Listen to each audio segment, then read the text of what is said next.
Ooh, what's up, Internet? My name's Nerdy. And I'm Clarus. And this is the Nerdy, the Wordy, the Book Club. What's up, everybody? Welcome in. How we doing? I don't think I like the camera angle today, but whatever. We're still learning how to shoot this room. Yeah. We're working on it. We also might get a different camera. Who knows? Oh, we're definitely getting a better camera for this. Yeah. But the audio quality is better, and that's what matters. Hopefully, I hope. that hiss that was in the Daggerheart video is gone. Yeah. Can you guys confirm or deny how's the audio this morning? Yeah. How we doing? How's your audio today, chat? You would think after like 4 years of this show, we would have figured out how to do it by now, and we're still learning. No. And I love that for us. Yeah. That's just life. Constantly learning new things. Well, you know, if you're not learning, you're not growing. Yeah. And if you're not growing, you're dead. See, that's why it's nice to have a bad memory, because I can forget things and then I can relearn them, and I'm still growing. Yeah, I'm proud of you. That's awesome. Thanks. At the beginning of the stream, and by minute of the stream, I mean the middle of last night, Kat Jackson, thank you for joining the Nerds Rating here on the new channel. I don't know if you guys saw this, but old audiobook reactions are starting to go up on this channel. That was something I thought was going to be super easy.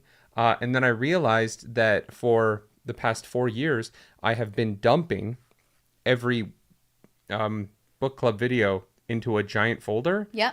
And a number of those are just labeled what chapter it is, but not what book they're from. And so I have to go audiobook reaction by audiobook reaction to try and figure out which book chapter 53. I love that. So hey, we can put that on the list for things that Brian can do. Maybe. Yeah.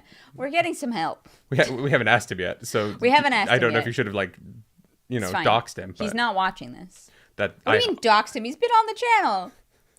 Yeah, Brian. You know Brian, right? Good morning, chat. This is going to be a very special episode of the book club because we're not covering a book. We're covering multiple short stories and 3 essays, and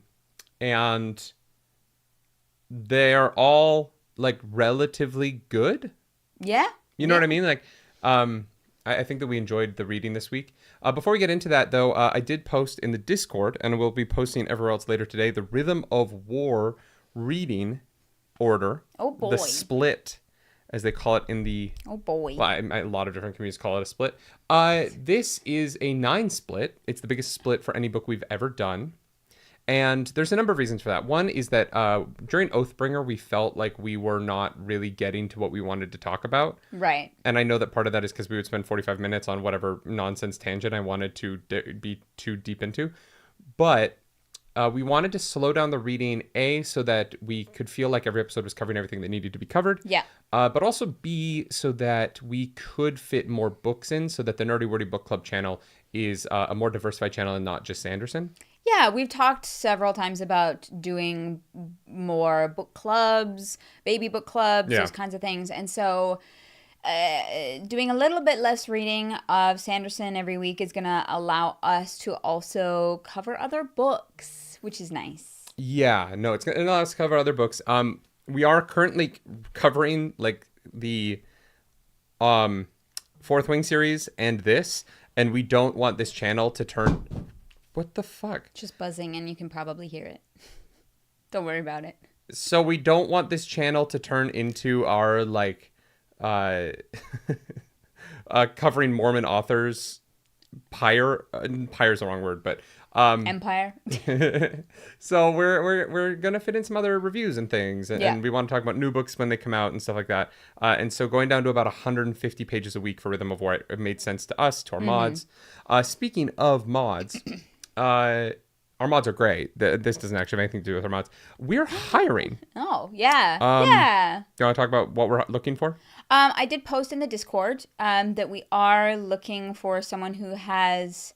It's the weird crossover that we need is someone who has experience with video editing so that they can make shorts out of our previous book clubs. Yeah, as well as... So they need to know Brandon Sanderson and Wheel of Time because context matters a lot in those shorts. And we need someone who we can trust that, like, we know that they're going to make sense. We're kind of looking for... honestly, we're looking for a producer for this podcast. So we're looking for someone who can help us... manage the Nerdy Wordy Book Club channel, who can watch through old videos and come up with content, either short form or clips, like horizontal clips that maybe like is a 10-minute section of the podcast that's really good on its own. Yes.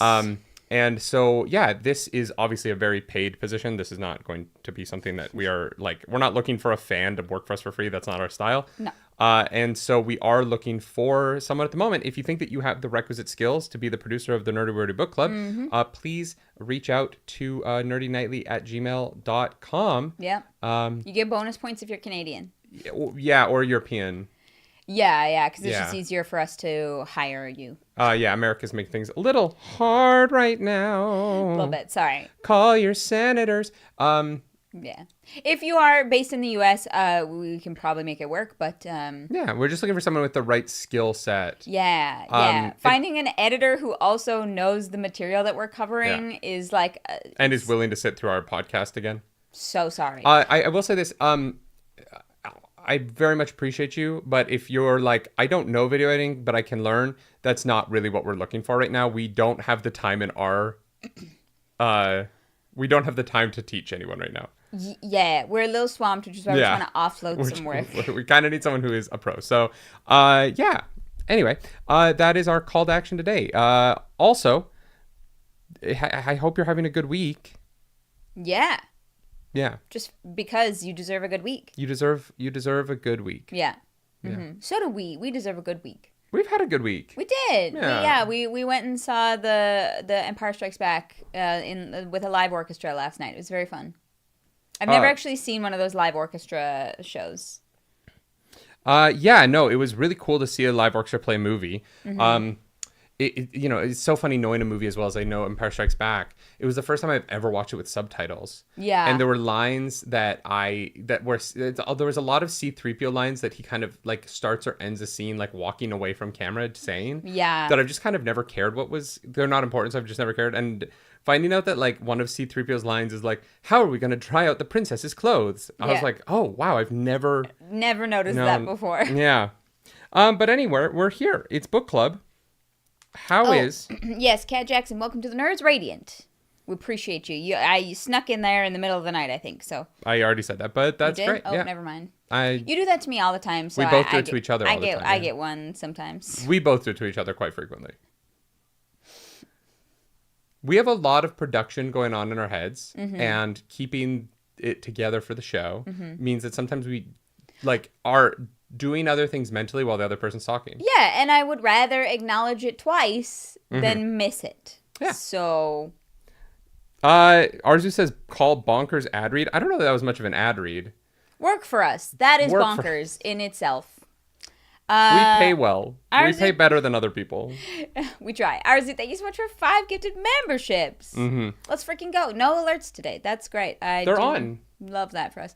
No, I turned them on the starting screen. No, yeah, you're... There we go. Thank you, Arzu. More books in your lap. Okay. And Bryce says, has the new set helped with neck health? You know what? I felt really good since we moved to the set.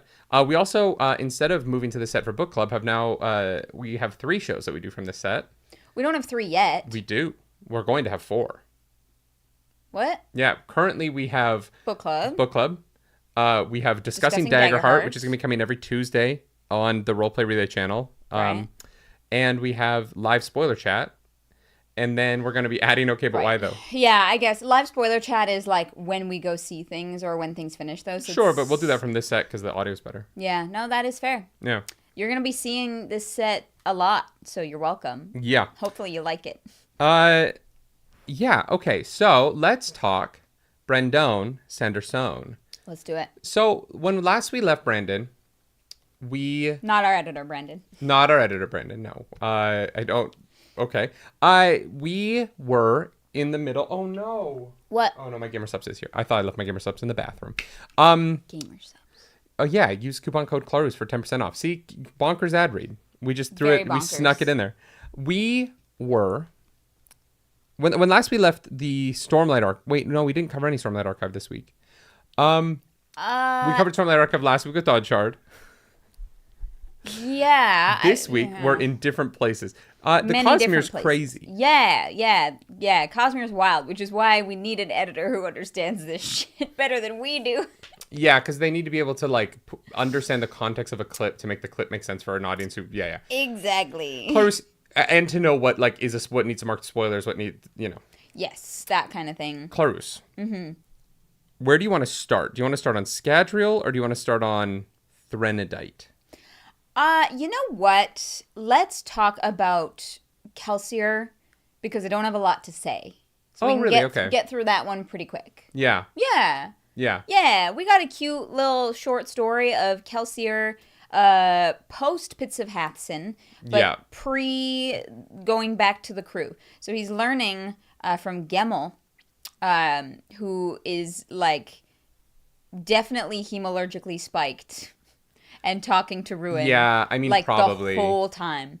Well, he's like kind of evil. He's like, yeah, murder this guy, throw you off a roof. Sure, but to be fair, Kelsier was also like that and was not hemalurgically spiked. So no, but he learned from Ruin, right? He was influenced.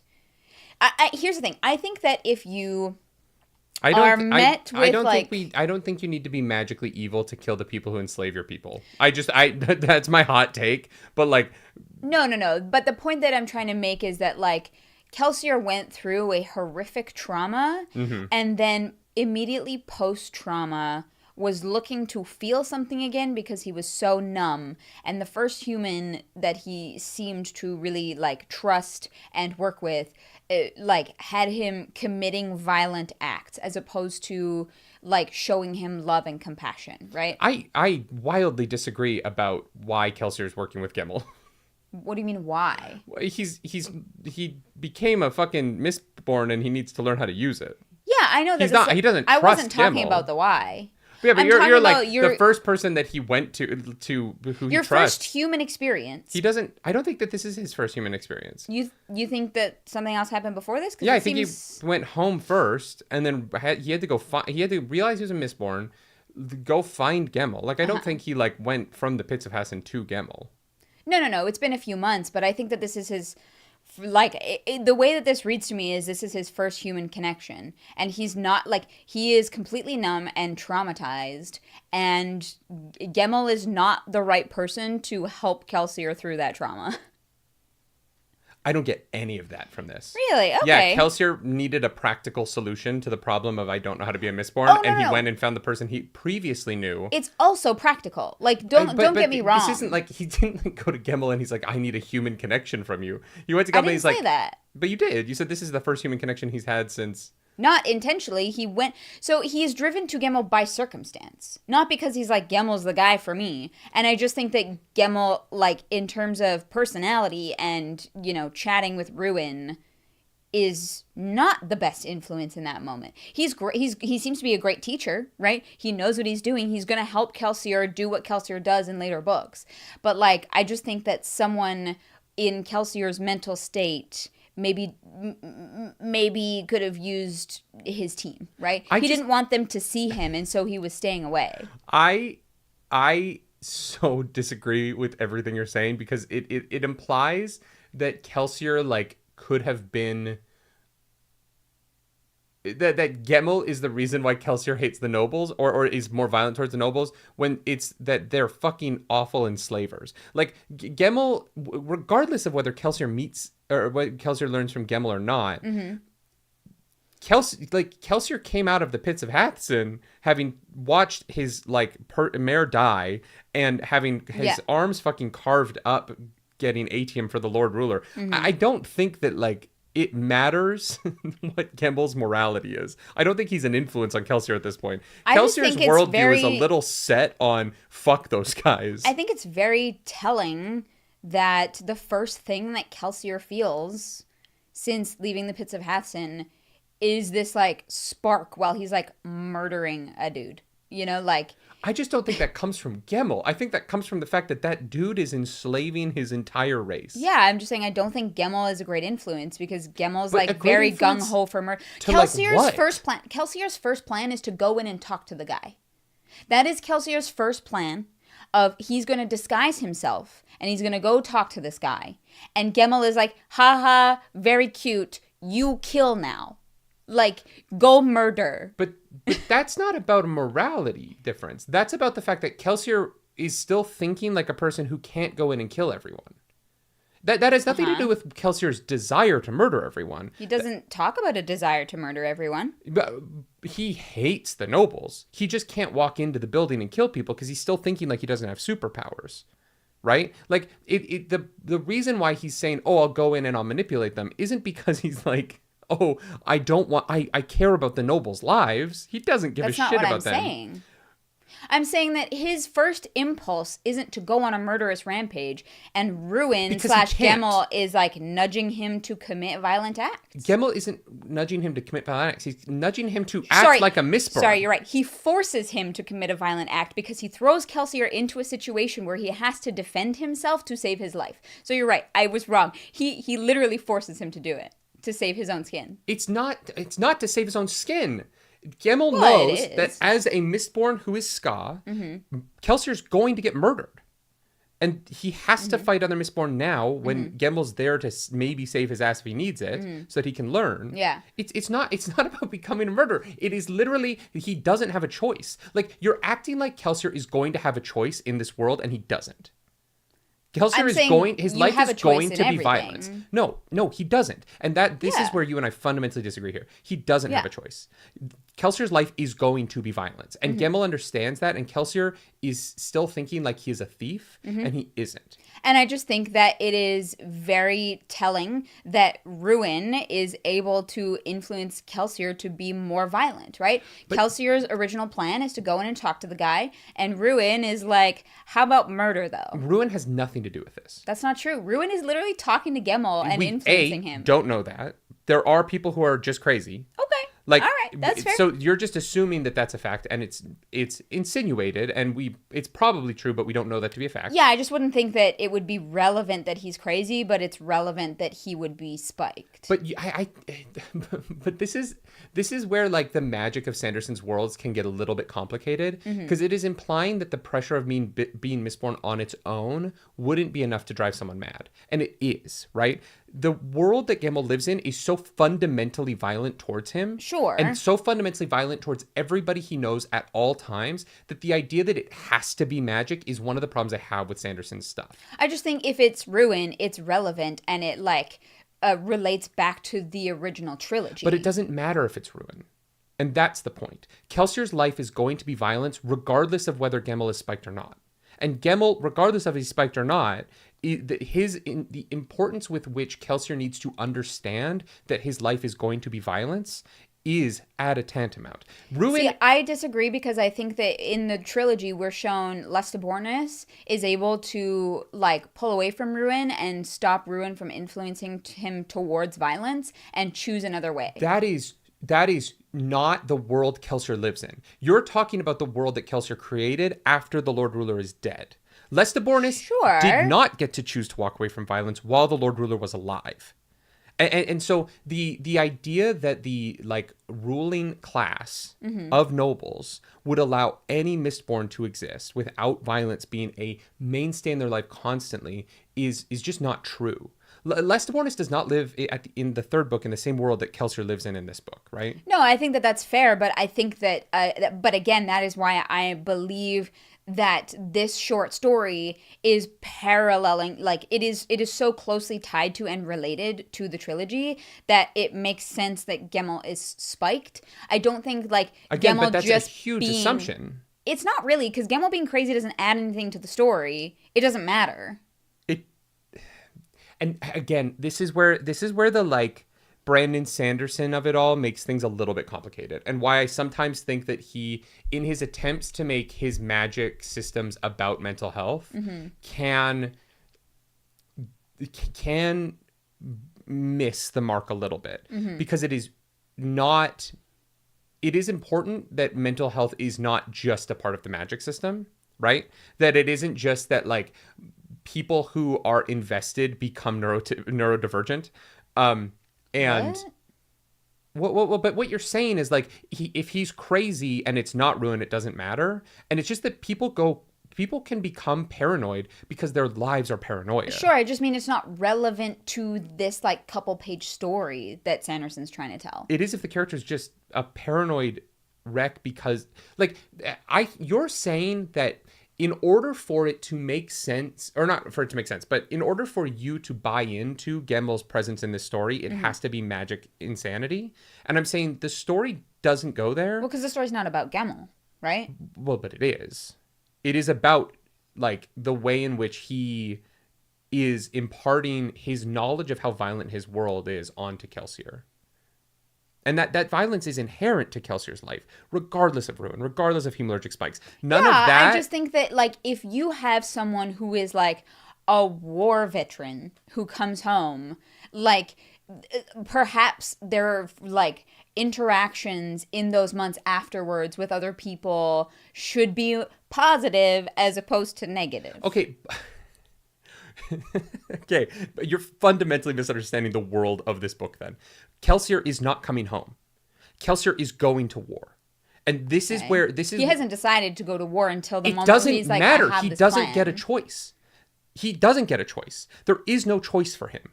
And this is what Gemmell understands. There is no world where Kelsier gets to go home and there's no violence in his life.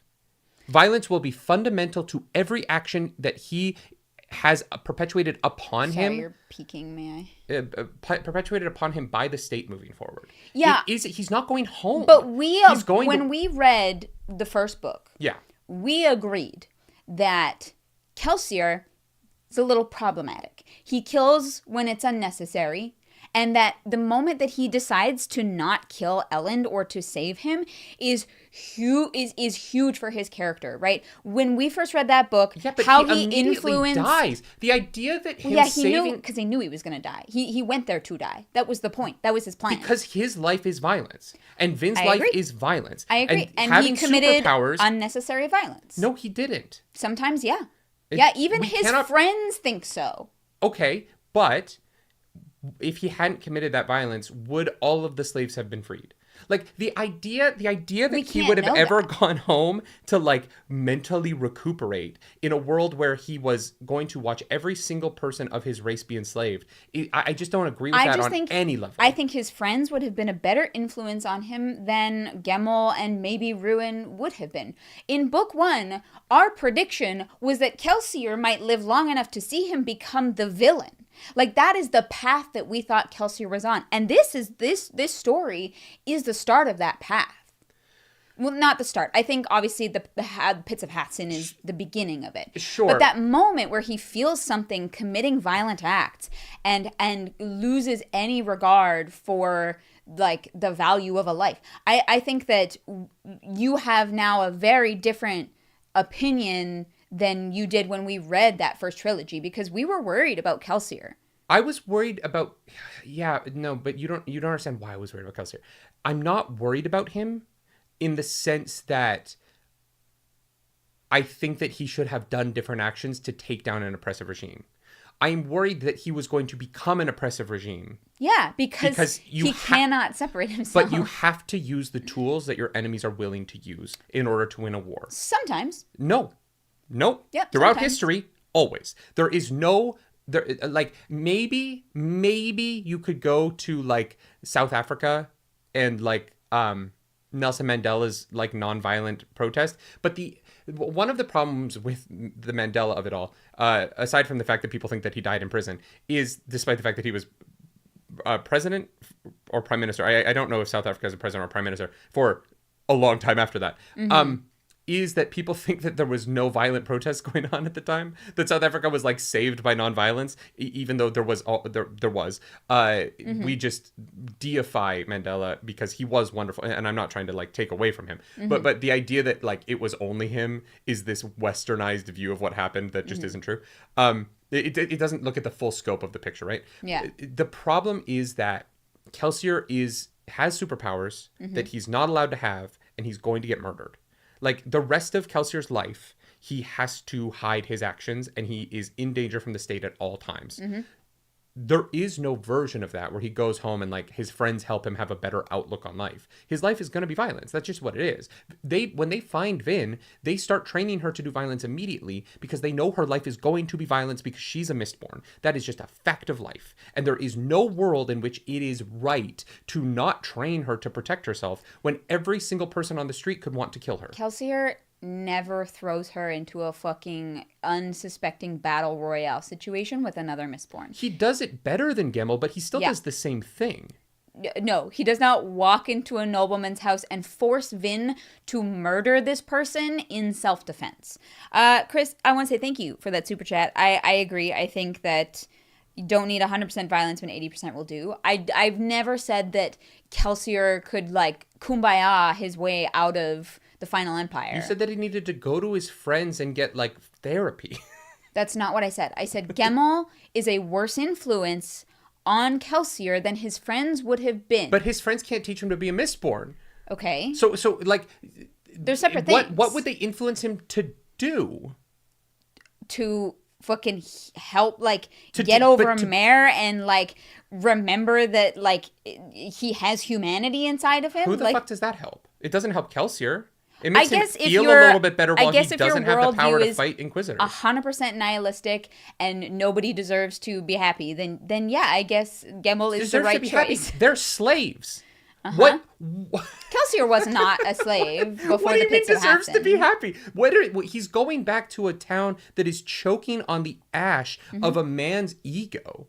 As all of the people he loves and cares about die around him constantly, and he will be hunted for the rest of his life. Yeah, and he commits sitting around the campfire violence. and drinking, senseless. Yeah, he murders nobles unnecessarily. His friends even say so. His friends worry about the level of violence that Kelsier is comfortable committing, and they have lived a similar life to him. You know, most of them are Ska. Obviously, they're all Mistings, so they are part noble blood. But if Kelsier's friends are worried about him, then I think it's absolutely valid for the reader to be. And I think that the being worried part is interesting. I think that he shouldn't have the knowledge, that he should have gone and mentally recuperated before learning to be a Mistborn is just... I'm not saying should have. That's what you are literally saying. No, it's not what I'm saying. All I'm saying is that Gemmel is not a good influence because of Kelsier's mental state at this point. Sure. I guess. I don't know what other fucking influence you would want, but I guess, yeah. His friends. To do what? To just be happier? That's not the world they live in. They live in misery. They live in fucking misery all the time. Sure, yeah, and I just think that you're being very callous. It's a callous world. Yeah. They're not going, like, your thing about a soldier going home is it's a guy becomes superpowered and then becomes immediately the number one enemy of the state to literally everybody. And the problem is that the state has more superpowered people than the Ska do. Well, no one knows he exists yet. Yes, they do. He killed everyone at the Pits of Hatson. He you think they're not looking for him? I mean, that's never really touched on in the trilogy, so... He is the survivor. They know... Not yet. Yes, he is. He kind of starts that rumor in this moment, actually, in this story. Because he has to take off his jacket to reveal his scars. And the people that he saves see the scars and are like, oh, that's from the Pits of Hatson. Like, the survivor rumor literally starts in this story. So in your version of events where he goes home and gets therapy, you think the Lord Ruler isn't going to try and find the guy who killed all of his people? No. That's not what I've said at all. But what you're I don't understand what you... I'm not saying this should have gone differently. I'm saying that Gemmel was kind of the reason that we see Kelsier being as violent as he is in the trilogy. He's the reason why Kelsier's alive. He's the reason why Kelsier's alive in a violent world, because he teaches him the skills he needs to survive. Or you just said that Kelsier did better when teaching Vin, and Vin survived and saved the entire world. So was Gemmel's influence really that better than was Gemmel's influence on Kelsier any better than Kelsier's influence on Vin. No, it was worse. Kelsier actually helped Vin do do better you mean? and save the world. Vin became a very, very violent person because of Kelsier. And it wasn't until after he died, she was looking at Zane and goes, oh, maybe I shouldn't fucking do this. Yeah, after Kelsier died, definitely. Because there's no one around to to work through that. The whole crew was grieving. I guess. I think I just think there is no comfort or safety in this world at this point when Kelsier's here.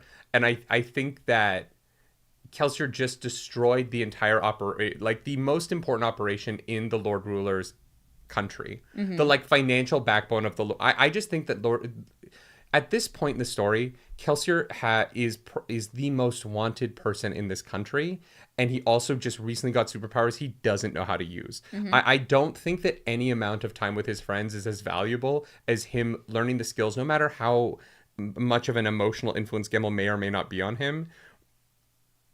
Those skills were very important. Yeah. But it made Kelsier a more violent person. I don't know that it did. I think that you're discounting the part where he was a slave who had to crawl through the earth for months, and already, by the time he comes here, he already murdered the entire mining camp. He could have just left. He didn't need to kill all those people. Gemmel didn't influence him to become a murderer. That is far after this. What? In the prologue, you mean? That is after this, when he actually knows how to use his powers. No, the pits of Hathsin. Yeah. He kills everyone on the way out. Kelsier, in the pits. Yeah, Kelsier, yeah. It's not like Kelsier becomes a killer here. Kelsier murders every single person on his way out of the pits of Hathsin. Yeah, which is out of necessity. Instead of going in, hunting down nobles. He doesn't. There are inquisitors that run the pits of Hathsin. I don't think there are. Oh, yeah. Judah Kenizaris, I just want to say thank you for that super chat. Luthen would have loved Kel as a rebel agent. Yep. No spoilers, but yeah. Luthen, not a great guy. We can admit that. Embryce says one of the messages of the original series was that friendship and mercy matter. Yeah, only after you are capable of the violence that keeps you safe. The idea that Vin could have friendship and mercied her way through the series is not true. Friendship and mercy matter when fighting oppressive regimes. But you still have to commit acts of violence against the repressive regime. It isn't that when you're being oppressed, if you just have friends and mercy towards the oppressors, that they will eventually release you. That's not what the series is about. No, and no one said that. No, but I'm saying the Embryce's comment about one of the messages of the original series is that friendship and mercy matter. Yeah. As long as you also are capable of the violence necessary to fight your oppressors. Sure, yeah, but Vin obviously murders a building full of people that she doesn't need to, and there's a lot of feelings around that, right? Kelsier unnecessarily murders people that he doesn't have to, and there's a lot of concern over that. And yeah, these people had to absolutely do awful violent things to change the world for the better and to save and help other people, but not all of it when it's necessary, and that's where the line is, right? That's what the difference is. Sure, the violence that he commits is still necessary. Yeah. Calling it not all of it. Unnecessary violence. Not all of it. But where do you draw that line? That's the exact question, right? Right. When you have an influence of positivity, you will have a better idea of where to draw that line, as opposed to, to use Star Wars terms, giving into hate and just killing, right? Sure, but the giving into hate is the Jedi shit. We just watched Andor, right? Uh-huh. There's a lot of violence in that show that if you start to go what's necessary and what's not, well, but this gets into the whole you hate Saw Gerrera thing, and I view him as a very necessary part of fighting back against the Empire in that time, and Saw views it that way, right? Saw's mentality is that we have to be willing to use the tools of our oppressor. Luthen has his great speech in season 1 where he's I've doomed myself by using the tools of my oppressor. Yeah, and Luthen is a bad person who's willing to murder innocent people that. But he's doing people it for different reasons, and you can't fight them perfectly. No, and I'm not saying you can't. That has never been my point. But then this gets into the necessary versus unnecessary violence when you're fighting from such a position of oppression. But it has to be the question that you ask, because otherwise you're just committing violence.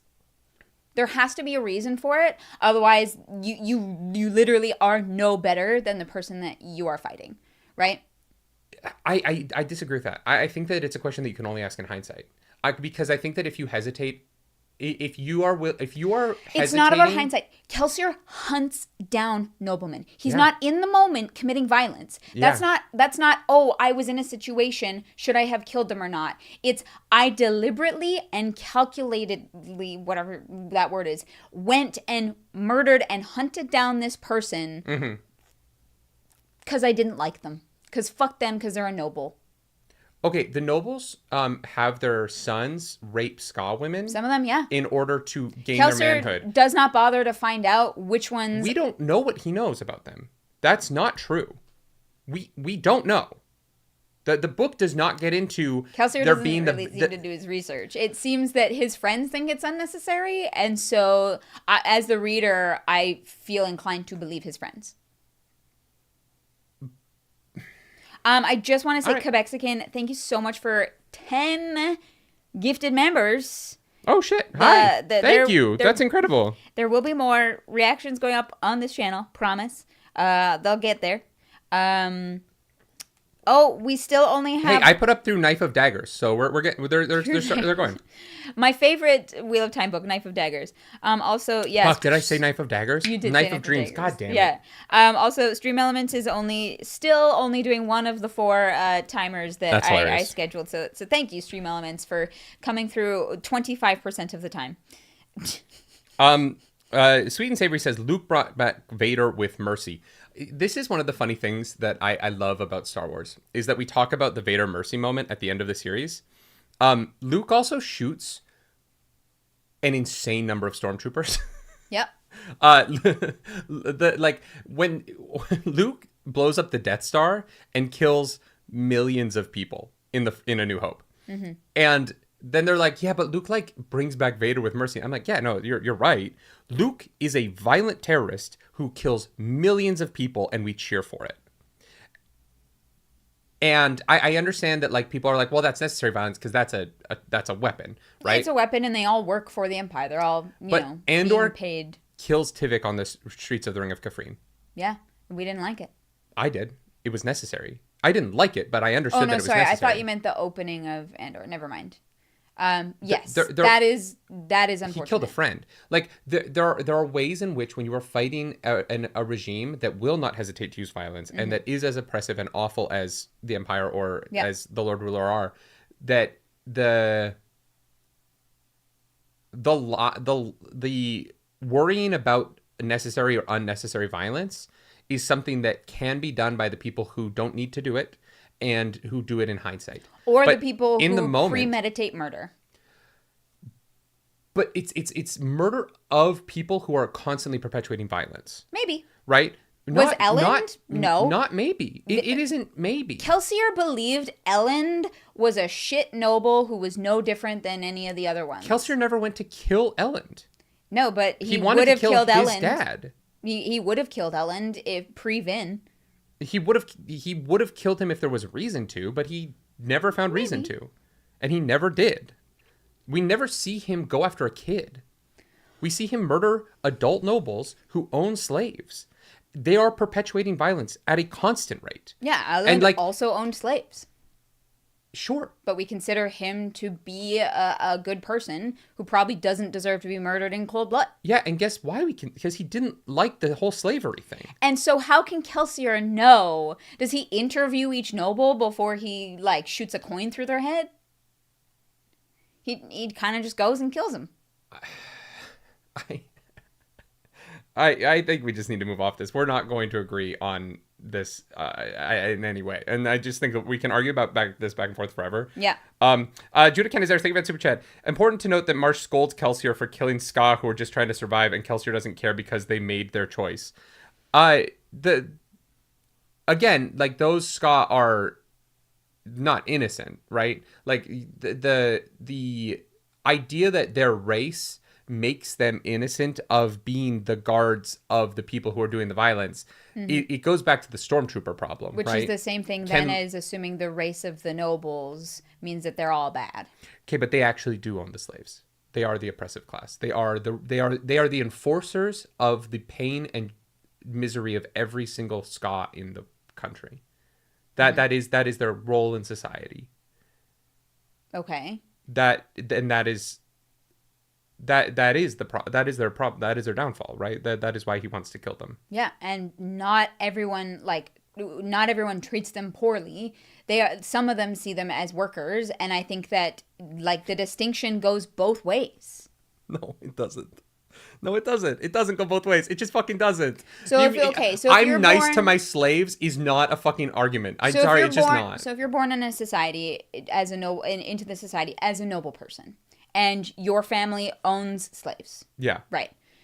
Does it benefit you at all to not be a noble person and let someone else step in and take over your family name and house and treat them poorly? Or does it benefit you to try and do the best that you can? You can't let them go. You need workers to keep up your household. Sure, and that is a moral quandary that you are allowed to feel in that position that doesn't matter at all to the oppressed class and shouldn't matter to the oppressed class. So they should be murdered the same way that like the slaves Ellen's should dad not should be murdered. Judged for not having the the wherewithal to be considerate of the mindset of the person enslaving them. I do not believe that is their job. But I don't it's think either that or be on the street and their children starve. So should they be murdered for trying to give their children a mouthful of bread to eat? What are you talking about?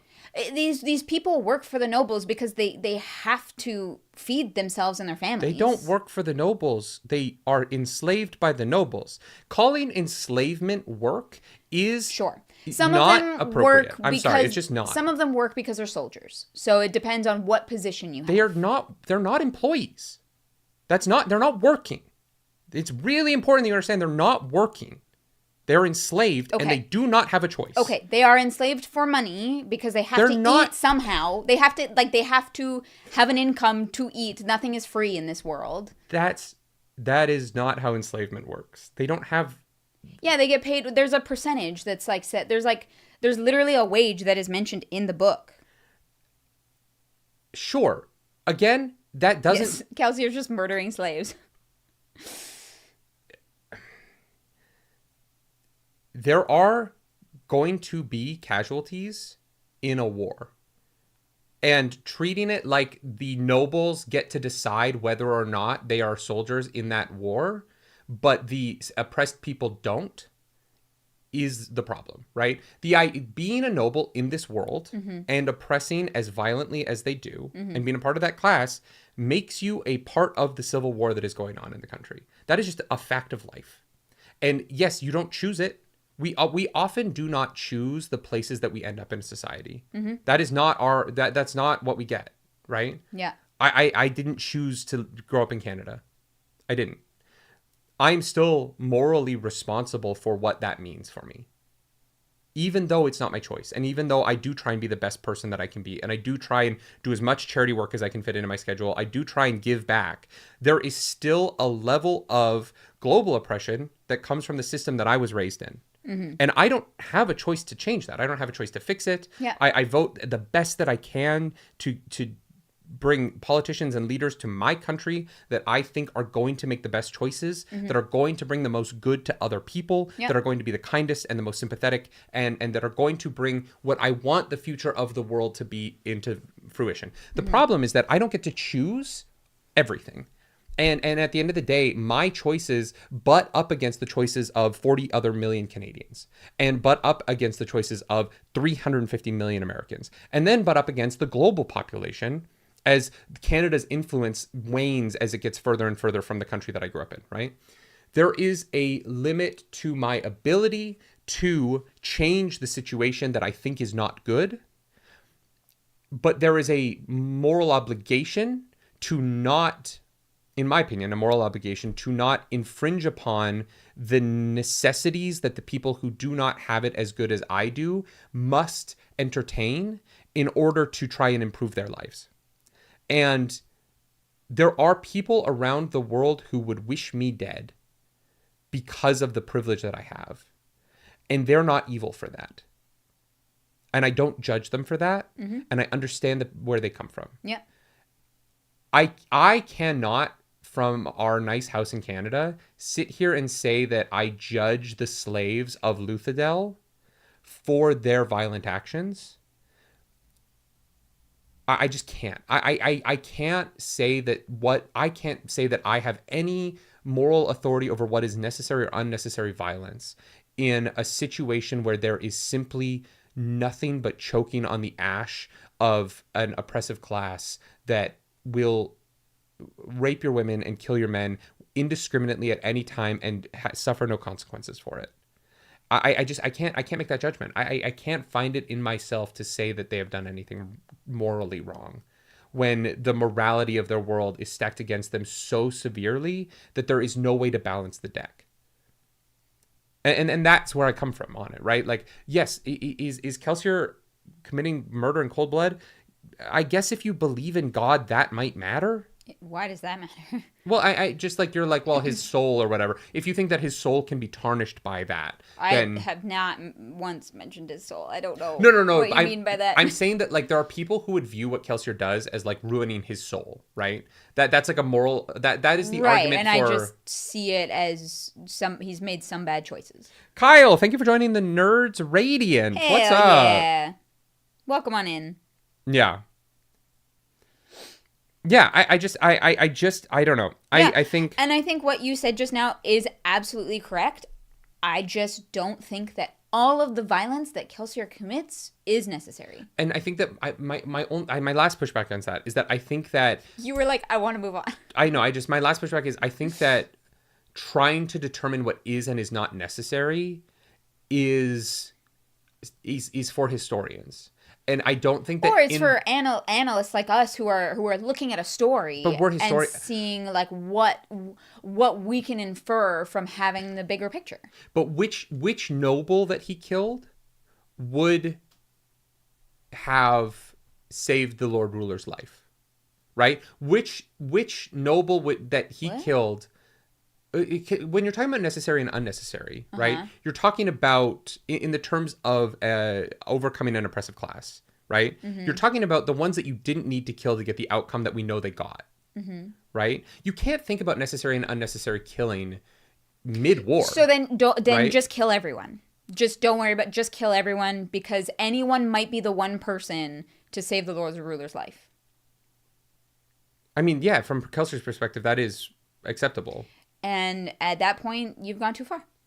Maybe. Or you kill all the nobles and society's better in Kelsier's worldview, sure. right? I mean, he doesn't just kill nobles. So why doesn't he just kill everybody then? Anyone who disagrees with him in any capacity, he probably should just kill them in case they save the Lord Ruler. Once you start sliding down that slope, where's the line? And I'm saying that that's like a really... Again, I think that sometimes that seems like an easy argument to make, and it isn't. I'm not saying it's easy in the moment, but I think as an argument for like analyzing Kelsier as a character, I think it's very important. Yeah, but I think that Kelsier's actions are pointed towards the class that is oppressing his people, always. There are Ska who get hurt in that, but they're not Ska that he finds on the... He's not murdering people on the street. The Ska that he kills are working for and protecting the oppressive class. Specifically, they have taken the role as slaves in that oppressive class of protecting and upholding the oppressive class. They're not random. Yeah, it's not. So it's so when you're talking about like, well, then he should kill everyone. No, that's not like your slippery slope argument doesn't apply here. He is specific about who counts and what is necessary to him. And so I don't agree with the broadening of it in the way that you just did to make it absurd. I understand why like it's an easy out, but like that's not what's happening here. I think it's an important question to ask. But he doesn't do it. He never broadens beyond a scope that he thinks makes sense. It's the nobles. He doesn't start attacking children. He's not murdering random people for no reason, right? He is on a mission to kill a noble, and he kills their guards. He's definitely decides that certain noblemen should die, and whether or not he's the person to decide that could be up for debate. Mispronounced name has an interesting one here. They say the majority of nobles are privileged citizens, so is Nerdy in favor of targeting civilians? I surely misunderstand something. I think that what gets really complicated about the concept of a civilian in a civil war is that particularly a civil war that isn't like north-south like the United States had, right? But of a like oppressed class versus a slave class, is that you run into the problem of everyone is a combatant, right? Like the violence that nobles perpetuate upon the ska on a daily basis is violence. And their violence that they're perpetuating on the people that they oppress to the ska is part of the war. And the fact that the nobles don't view it as violence doesn't mean that the nobles aren't perpetuating violence. Some of them do. Elend does not like what's going on. No, Some of his friends don't. I agree with you, but I'm saying that the argument that the civilians, that they're innocent civilians, and that the war is separate from them, is their ability to view what they are doing to the ska as not being violent when it is violent. Like they're saying, I'm not violent. I like whip my slaves sometimes, but that's not violence. That's part of my work. It is violence. That is part of the war. Yeah, if you assume that everybody is treating them the same. There's nothing in those books. Which Kelsier does assume that everyone is treating the ska the same. There's nothing in those books that leads me to believe that that the nobles are mostly good and it's just a few bad apples. I never said that they're mostly good. I said that you assume that every single one of them has the same attitude and treats the ska in the same way, when we just know that that's not true because Elend and his friends exist, right? They have secret fucking meetings about it. Like... Yeah. And it's really cute for them to do that. It doesn't help anybody. Yes, sitting... Elend never helped anyone. Like I think that's I'm not saying that he never dismissive. helped anybody. He does later on, but okay. Elend's help comes when he has the power to help, right? Like we're gonna get together and we're gonna talk about how one day things are going to be better. It's cute. And like, it leads to him being a better person. I'm glad he does it. But the ska don't care. Yeah, it's really cute that the Inquisitors could come and storm them and like fucking murder them for having forbidden books. Again, that's great for them. The ska don't give a shit. The ska don't care about the secret meetings they sneak off to at their parties. That just isn't part of their to the oppressed people, right? Mm-hmm. That is really nice of them. I'm glad they're doing it. It doesn't help anybody right now. It's not having a tangible effect on anybody's life. It does eventually. And I'm not saying that it doesn't get there, and Elend is a great king and all those things. I love Elend as a character, right? Mm-hmm. But to the ska working that party, they don't give a shit. That doesn't help them, right? And it's like the immediacy factor. There are people who are in immediate danger and in immediate violence, and then there are children who are trying to make a better future. And that's great. It's awesome. Mm-hmm. But to the people who are being raped that night, it's like, yeah, I guess maybe the child of this rape will grow up in a better world, and that would be great, right? It's hope for the future, but it isn't like a tangible thing that's helping somebody right now. Okay. You know what I mean? Chris Hazelden says, you can't say there is no line, but also that there is.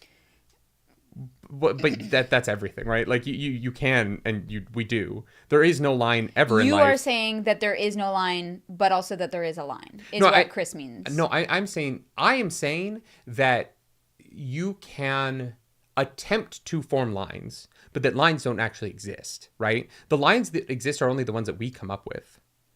There are no moral absolute lines in the universe. And so they're only what we say is true or not. Yeah. And so Kelsier has decided what his lines are, and he lives within them, and he saves all the ska, and like literally like creates the situation that allows for everyone to survive.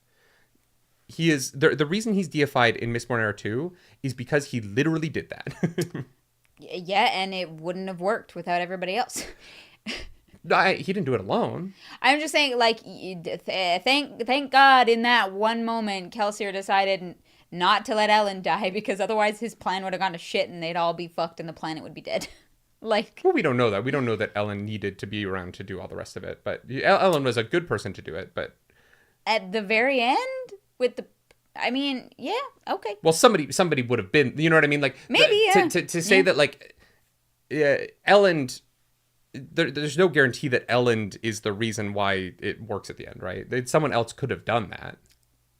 Maybe. Yeah, but like we don't know that. That's fucking years later. Judah Canizares, thank you for that super chat. You need Kelsier's mentality to push rebellion forward. You need Elend and Vin's actions to build a world after. Kel would have been a bad ruler. Yeah. Oh, 1,000%. Yeah. Yeah, no, we definitely like see that with the rebels underground that he's like manipulating. 100%. Yeah. And again, it goes back to I was worried about Kel. I wasn't worried about Kel in the rebellion. I was worried that Kel's mentality would become the mentality of the Ska post the rebellion. Right? That in Well of Ascension, all of the Ska would have Kelsier's... Like, the danger of Kelsier to me wasn't that he was killing nobles who were raping and killing Ska at a crazy clip, right? My problem with Kel, the worry I had for Kel was that his mentality would become the fuel that created the next society, and that the Ska would just flip. Because this is what happens, right? Throughout history, there have been times where the rebellion takes over the oppressive class, and then they just do what was done to them to the oppressive class. Yeah, and I think without Elend, that's absolutely what would have happened. I don't want to get political. There's real... never mind. I'm not going to say it. We'll go down a hole. But like, look at. Never mind. Let's not talk about that. You're the one that wanted to move on, so.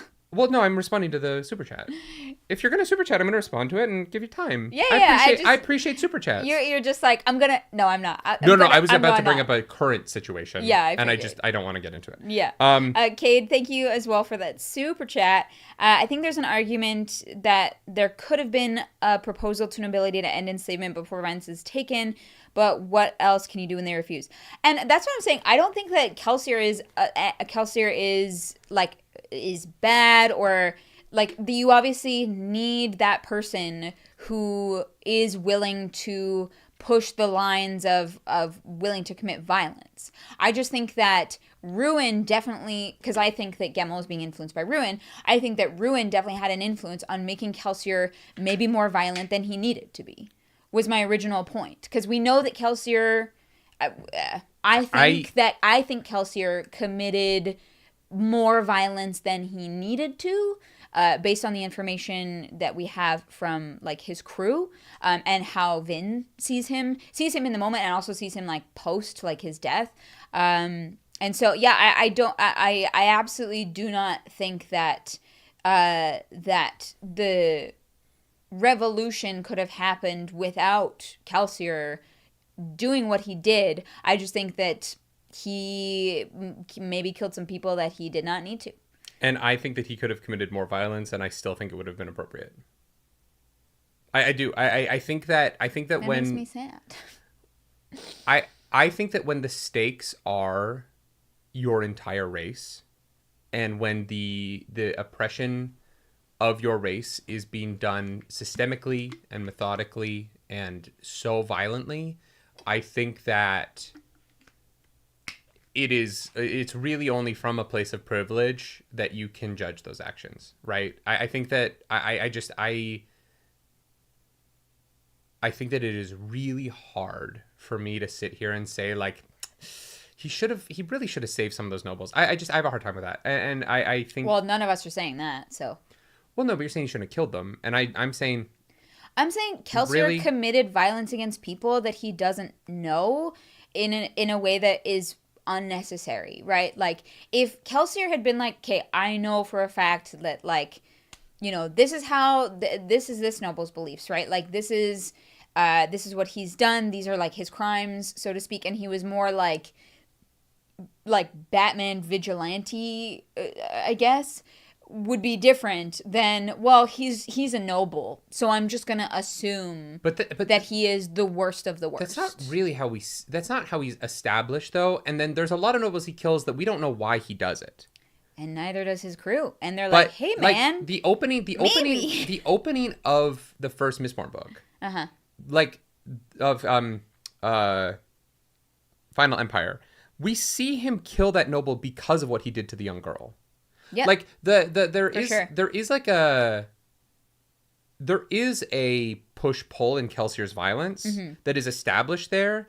And I think that to assume that was the only time he had a reason is a little bit unfair to him. I just don't think Brandon Sanderson wanted to write in like a trial. Like there's no trials, right? So I don't know. That's why and I don't think that what he did in that moment wasn't necessary. I think that it set up the book really well, and I think that one of the reasons Mistborn is so interesting and so successful is because of these discussions, right? Because it's like someone's like personal morality is going to be different than the next person's, and that line is going to be different for every single person. Yeah, I agree with, there are people in chat I agree with, like Bob, Freddie Bob the Knight says, if everyone in a revolution did the amount of research that Clarice is talking about before killing their oppressors, no revolution would ever happen. That's a lot of work. I agree. Like, I think that if you're going to bomb a theater because you know that leaders of the oppressive class are there, other people are going to die, and that's going to be a part of it. Murder innocents. That's a good idea. Unfortunately, that's what revolution looks like. And there is no such thing as a perfect revolution. And to hold revolutionaries to perfection is a moral standard that they're never going to meet, because they have to do things that are objectionable to the ruling class in order to win. And that is just a reality of the world. You're never going to participate in a revolution that no one has ever participated in a revolution that was done without objectionable acts. And that is the violence of and the difference between oppression. Kelsier and Vin is that Vin actually gives a shit when any innocents die, and Kelsier doesn't. He's like, well, they're soldiers, just murder them. Their lives mean nothing. Vin doesn't lead a revolution. What do you mean? Vin is leader of a revolution for like 6 hours, and she does it by herself. The entire time post Lord Ruler. There's no ruling class to revolt against then. What do you mean there's no ruling class? All the nobles still exist. But at that point they're not murdering nobles at that point because they're working with them. They build a system of government that has ska nobles and merchants on the same board. And the ska are still being oppressed, and so like... No, they're not. They're working on at that point they're building systems of government to do better. That is literally, like, you cannot compare Well of Ascension Luthadel to here. Vin is only not under Kelsier. Kelsier is the leader up until his death, right? Yeah. She is only the leader of the revolution the night that he dies. It's like 7 hours, and she kills a bunch of people that night, including the leader. She kills the Lord Ruler. Yeah. Vin in Well of Ascension is not... murdering nobles for Vin and Well of Ascension would have been insane. They're literally trying to build a system of government that doesn't revolve around that anymore. She murders a whole building full of people. Yeah, but that is literally ruin. That one is magical, right?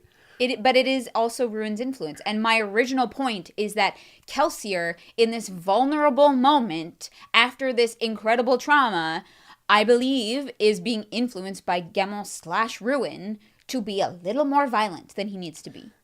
In the same way that Vin was influenced by Ruin to commit violent acts that were maybe unnecessary. I'm glad we came all the way back around to just being like, I don't agree with you on your view of this. Let's move on. That was the 11th Metal. Did you learn anything about 11th Metal? Probably not. It's fine. It's a in my opinion, unnecessary short story. That goes down the... Yeah. Brandon Sanderson with Kelsier to me... Let's move on from that. Brandon Sanderson with Kelsier to me is starting to go down a worrying track of I don't need every moment of this man's life explained. And the more that you make more Kelsier stories, the less the incredible impact he has in the Final Empire matters. Right? Like, his sacrifice in Final Empire is so good. And I worry that the more we get about every second of his life, before and after, I'm just like, this is too much Kelsier. It could go down the Obi-Wan road, where I think actually Obi-Wan has been really expanded by everything except the Obi-Wan TV show, which I don't think helps his character at all. Yeah. But I do worry that we're getting too much Kelsier. Yeah. Arzu, thank you for that super chat. Yes, we're mod gonna, interrupt. We're gonna move on. I think Arzu, feel free to drop the mod interrupt sooner. And you don't have to pay to do it either. Well, actually, I don't know how we'd see it, but Well, we do our best. Yeah, I love how we were like, we didn't have anything to talk about the 11th Metal. Well, I didn't expect us to be so far apart on Kelsier's morality, but whatever. I found that conversation really, really interesting. I'm sorry if it was long and boring. I found it absolutely riveting. And I like that you and I can disagree about those things, and it doesn't, we're not really, like, I don't know. In the past, I've been in relationships where, like, my partner would have been really frustrated that I had a different worldview like that. Sure, yeah, I think... And I'm just glad we can have those conversations. Oh, me too. I think it makes me a little bit sad, because I honestly am like, wow, you like, sometimes I am reminded that you see the world as a darker place than I do. Yeah, that's fair. Yeah. And that's just... that's not wrong. Mm-hmm. It just makes for differing opinions in this kind of conversation. Yeah, I'm much more nihilistic than you are. Whereas you have a lot of hope. And I... Sometimes. Well, no, but you do. You have hope. You believe that people... You are really good at seeing the good in people. And I, at times, think that people are too dumb to be worth it. And... Twitter is really bad for that. Well, and it's why I took it off my phone, right? Yeah. But no, I understand, like, that's just a reality of us, is that, like, you see, and it's one of the reasons why I love you and why I enjoy being with you, is because I do think that you make me more optimistic, and you make me less of a, like, cynical nihilist. But that is still very much where I view a lot of the world from, is very sort of, I don't have a lot of faith in people. Right. And you do, and I think that's amazing. And I love that you bring that into my life as much as you do, without judging me for maybe not always being able to get as far into it as you do. Yeah. Yeah. Fabu, also, I want to say thank you. War. For that. War never changes. Men do through the roads they walk. That's true. Yeah. Yeah, that is true. What's up, Fabu? Yeah, this short story did not really add that much to it. I think that it obviously, like, sparked this conversation, which is great. But in terms of the actual story of it, like, I was pretty sure that, like, Kelsier was influenced by Ruin, because we see it through other characters in this world, and it didn't. Yeah, and so it was fine to read. It wasn't super long, so it was all right.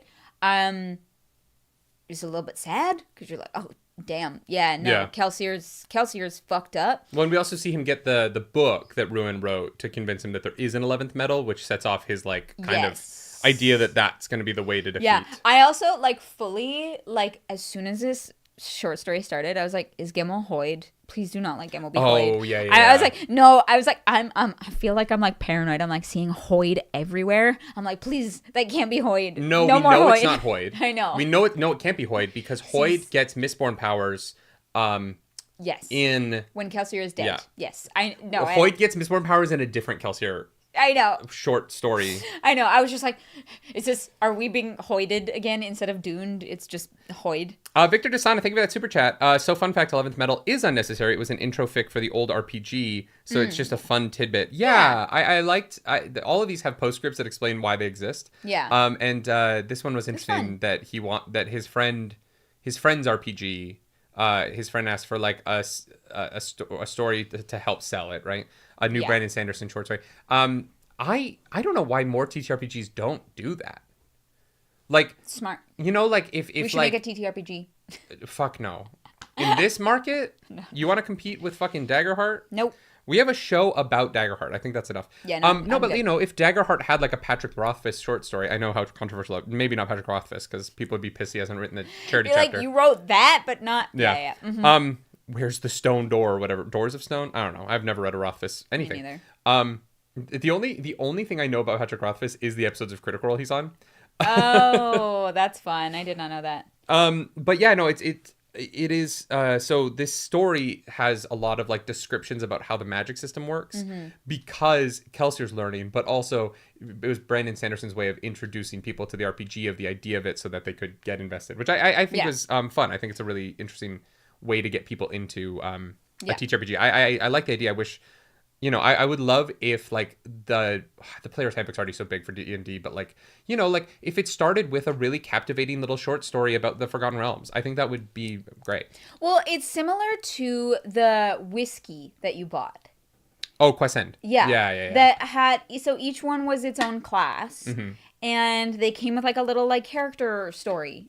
And well, and the 4 comic books or Yeah. the 4 stories are one story. Yeah. So like it's 4 issues of the same story. Yeah. So if you get all 4, you get the full. So and if when your smut book is very successful, you can promise TTRPG creators that like they can buy a TTRPG and get 1 chapter of the next smut book. Well, it did make me put it together. That's funny. I've been building a campaign frame for Daggerheart. Yeah. For the game that we're producing, that our next like big roleplay relay production. And I was like, oh, maybe I'll write a short story that like I sell with the campaign frame that takes place in the world of this campaign frame that I'm building. This inspired me. I might do that now. Yeah. I eventually I want to sell that on our Patreon. So yeah, there might be some more short stories coming. I've been writing lately. Yeah, which feels weird. One of the biggest problems for me with writing, honestly, is that I talk so much shit about really, really good authors on this show that I'm worried people are going to like judge my writing based on like things I've said on book club. Somebody will. Yeah. Yeah. And so... But even Brandon Sanderson had a first book, you know? Well, like 6, right? It wasn't Elantris, his 6th book. The problem is the first thing I ever publish I have to do this year. And so I don't have time to write 5 novels to practice. No, you have to put out now that's a charity thing though. Nobody's waiting for the most brilliant smut novel to blow up the market, you know? Yeah, it's just tough. Would that be a titty RPG? No, that's something else, but I just talk a lot of shit and like I know eventually like I came up with a plot that I want to write just because I hate prophecies, and so I've created a whole fantasy world for a book. To spite prophecies? No. That is my attempt to write a story that is entirely about a character who is prophetic that I don't hate. Or that I don't think is like... And so I've literally created a world where like... That doesn't fall into the traps that you don't like? The main character's magic is prophecy. No, it's not... It's a challenge. It's a challenge to be like, is there something... Can I find my way to like prophecies as much as other people do? Oh, okay. Can I write my way into enjoying it? Because other people love it, and it's such a popular trope, and it just grates on me. Yeah. And it grates on me how popular it is and how like much of a crutch it is, I think, in a lot of books. And so I want to see if I can write a world where like that is the whole thing. It's a goal. Okay. Anyway. That's very fun. I like that. Yeah, Eleventh Metal was fun. It was fine. It is not as good as Shadows for Silence in the Forests of Hell. I think I got that right. Let's do that one last. Let's stick with the same planet first. Oh. Because we're in Scadrial. Oh, I thought we were going to do the essays last. No, we've got Allomancer Jak to talk about. Oh, I forgot about that one. Let's stay on Scadrial quickly. Great, that's fair. That's absolutely and let's move over to Allomancer Jak. Do you want to have an hour-long morality discussion about violence and the oppressive class while discussing Allomancer Jak? I don't think that we could do it within that frame of reference. We could talk about the moralities of publishing. Like, is the Terrace Steward morally doing enough by annotating Jack's stories, but still allowing him to lie to the public? Well, here's the thing. He only annotates them in the collections that come out, not in the newspaper. So if you only read the newspaper, you have no idea the bullshit behind everything. This was fun. Okay, I will say, I was like, I giggled a few times. I told you, I was like, you know what? The humor in this worked for me. I had a blast reading it. It introduces some information about the Koloss, which is useful, but... Well, and then, so, I have to be honest about chat. I gotta be honest. For the life of me, and Clarice laughs at me constantly when we're talking about book club, I cannot remember that we've read Alloy of Law. And I keep thinking that the 4th book in the series is going to be Alloy of Law, and it's the Lost Metal. But every single time we talk about the next Mistborn book, I always say Alloy of Law. And so at the beginning of this, I was like, babe, like, this spoils Alloy of Law, because in the audiobook, it literally Allomancer Jak starts with like, this section contains minor spoilers for Alloy of Law. Oh, and you were like, I was like, babe, I think they fucked up here. I don't think this spoils Alloy of Law at all. And I was like, no, Alloy of Law is the first of the 4 books. I was like, oh, right. Yeah. I was like, we haven't read Alloy of Law yet. I keep thinking that Alloy of Law and The Lost Metal, I flipped them. I don't know why. Kenny Theology. Kenny, I don't know why you retracted that, but thank you for the super duper chat. Did you spoil Alloy of Law? I don't know. Did you just spoil Alloy of Law? It didn't get like, another super duper chat. You didn't have to do that. Kenny. Thank you. Thank you, Kenny. The graphic audio version of Allomancer Jak is missing the annotations, probably to not ruin the flow of the sound effects and music. So then what's the point of reading it? The annotations are the best part. That's fascinating. Here's the thing. You still get the Kolos information. Sure, but that's like the goal. The value of this short story is that the terrorists, I can't remember their name, they're so funny. Yeah. Oh, hilarious. Jak sucks. Yes, this implies that he is invisible. No, he won't let me change it. No, he won't let me change it is the best line of the whole story. Yeah, it's great. It's great. I was giggling. I also loved mysteriously the rains that caused this situation seem to have disappeared by this point. Suddenly it's now dusty. Yeah. He's like, I fell in the dust, and he was like, it was just raining like 4 seconds ago, my guy. I did find his tin of his reserve metals. Yeah. I did find him. So maybe this part happened. This could be true. Also, that bird that he talks to that says it's fucking Sazed talking to him. I've never seen this bird before. No idea where this comes from. But one of the interesting things about it is that we're so, by 2 books in now we're 3 books in, but 2 books into because they're in Alloy of Law as well. No, they're not. The Khandra appear in Shadows of Self. The Khandra appear in Shadows of Self. Yeah. So, oh my God. Oh, hell yeah. Grippers for free? Yeah, sorry about that. Shit. This is actually very comfy. I love that I can sit cross-legged on this chair. So we're so used to the Khandra being around in this era, but I did like that he was like, it's one of the faceless immortals, and the Terrace is like, the faceless immortals don't fucking exist, you idiot. Yeah. And it's like, well, actually, it could be. The crow could literally be a Khandra. I guess so. Well, I mean, I don't know if they could get that small, because the spikes. Where would the spikes go in a crow's body? They could leave part of their body somewhere else. I don't know. I don't actually. Fabian was thinking about Super Chat. Now I want to make a busty divination wizard named the Prophet Titty.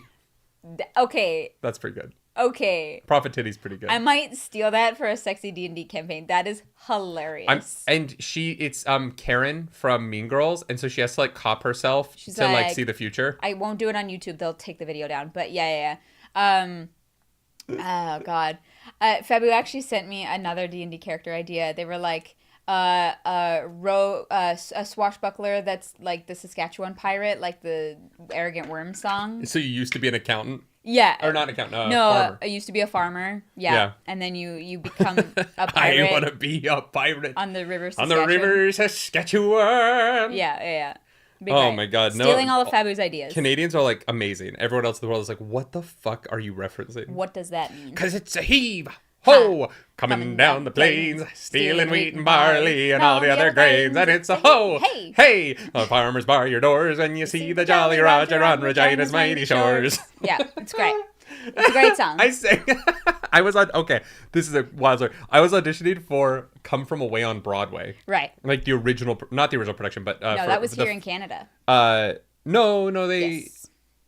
Yes, it was some workshop. of the auditions were, but not. No, I mean the original New York. production. Yeah, but the auditions were in New York. Yeah. I auditioned for like first replacement, and they were like, we want like a folky song that's like kind of Canadian, and I did that song, and you should have gotten hired just for picking that song. But they didn't know because the casting was New York. They had no idea what the fuck it was. And so I was like, when you see the Jolly Roger on Regina's mighty shores.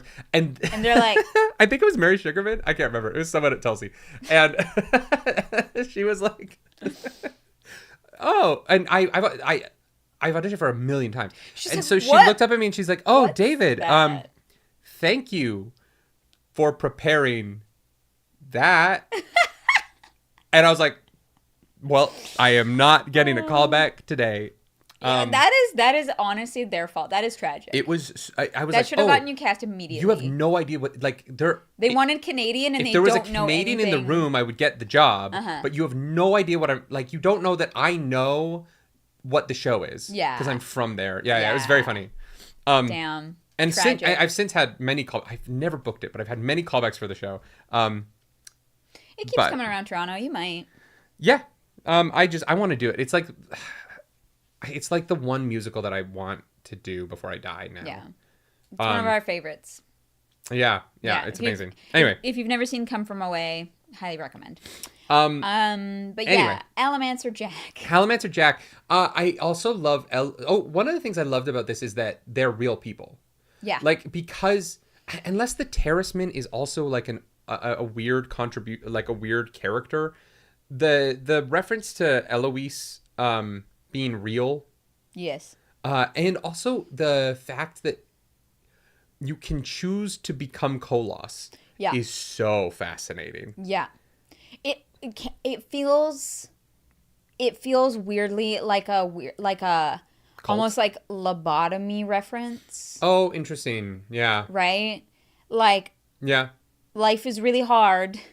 Go be a Koloss. Go be a Koloss. Yeah. It was so interesting because the story is very fun and funny, but the implications of becoming a Koloss are actually like really dark. And it's a choice you have to make. Yeah. Right? That like becoming a Koloss is like something that is like an active that like Miles didn't take that choice. He went and became an outlaw and Renette does get a shout out. Yeah, and Rising with Renette, which I can't believe love. Renette works with a guy like.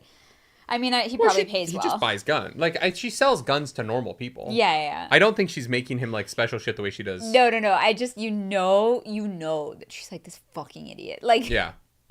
And so, yeah, I think that, like, I wonder how much the, like, choosing to be Koloss might come into the Lost Metal or into Mistborn Era 3, where, like, interesting. Because Mistborn Era 3 Ghost Bloods, which, like... Right. I forgot about that. I feel like that spoils something in Rhythm of War. The fact that we know that the Ghost Bloods either leave and go to Scadrial or are from Scadrial.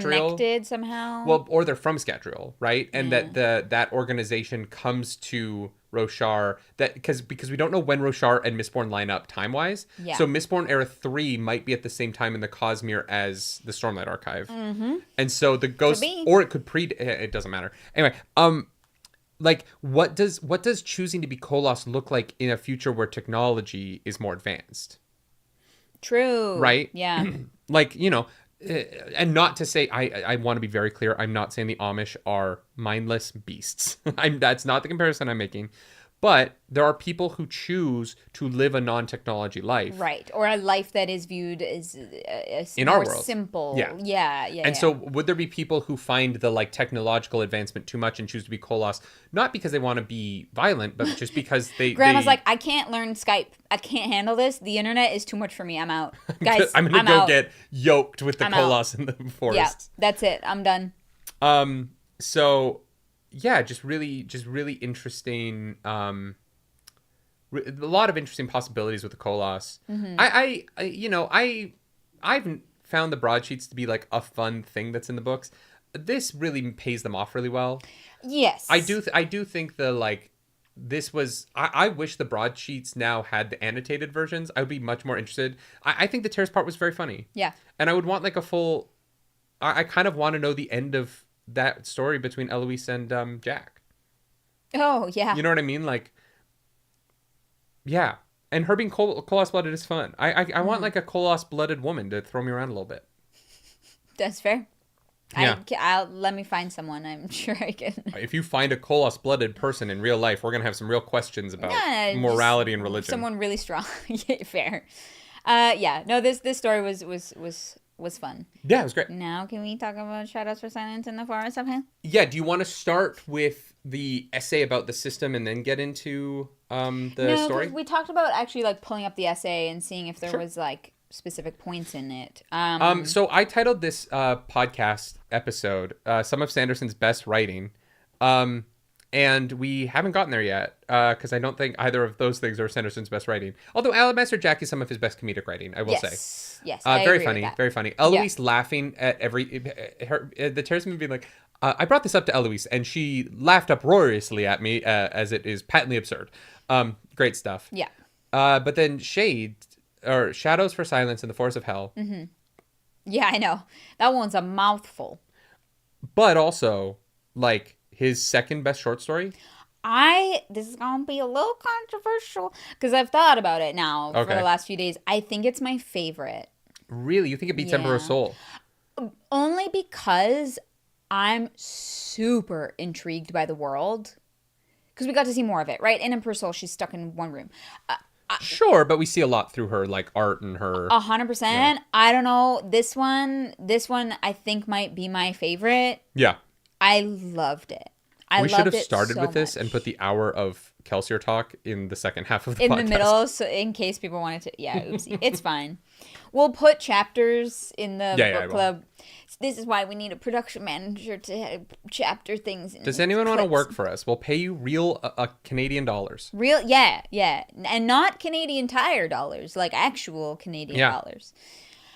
Yeah, I love this short story. I thought Silence was amazing. I thought that the world was so cool, which then we learn more about in the essay, which also very cool. I actually read the essay first because I was like, oh, they're back to back. So I read the essay before I read the story. And that's interesting. Did you feel so? You and I listened to the essay later. Yeah. After I'd already read it, did you feel like reading the essay spoiled the kind of atmosphere of the world building? Because you already knew about the shades and you knew about like... No, because the way that the essay is presented is so like academic. Like I did not think when I first read it. Yeah. I was like, oh, there's ghosts.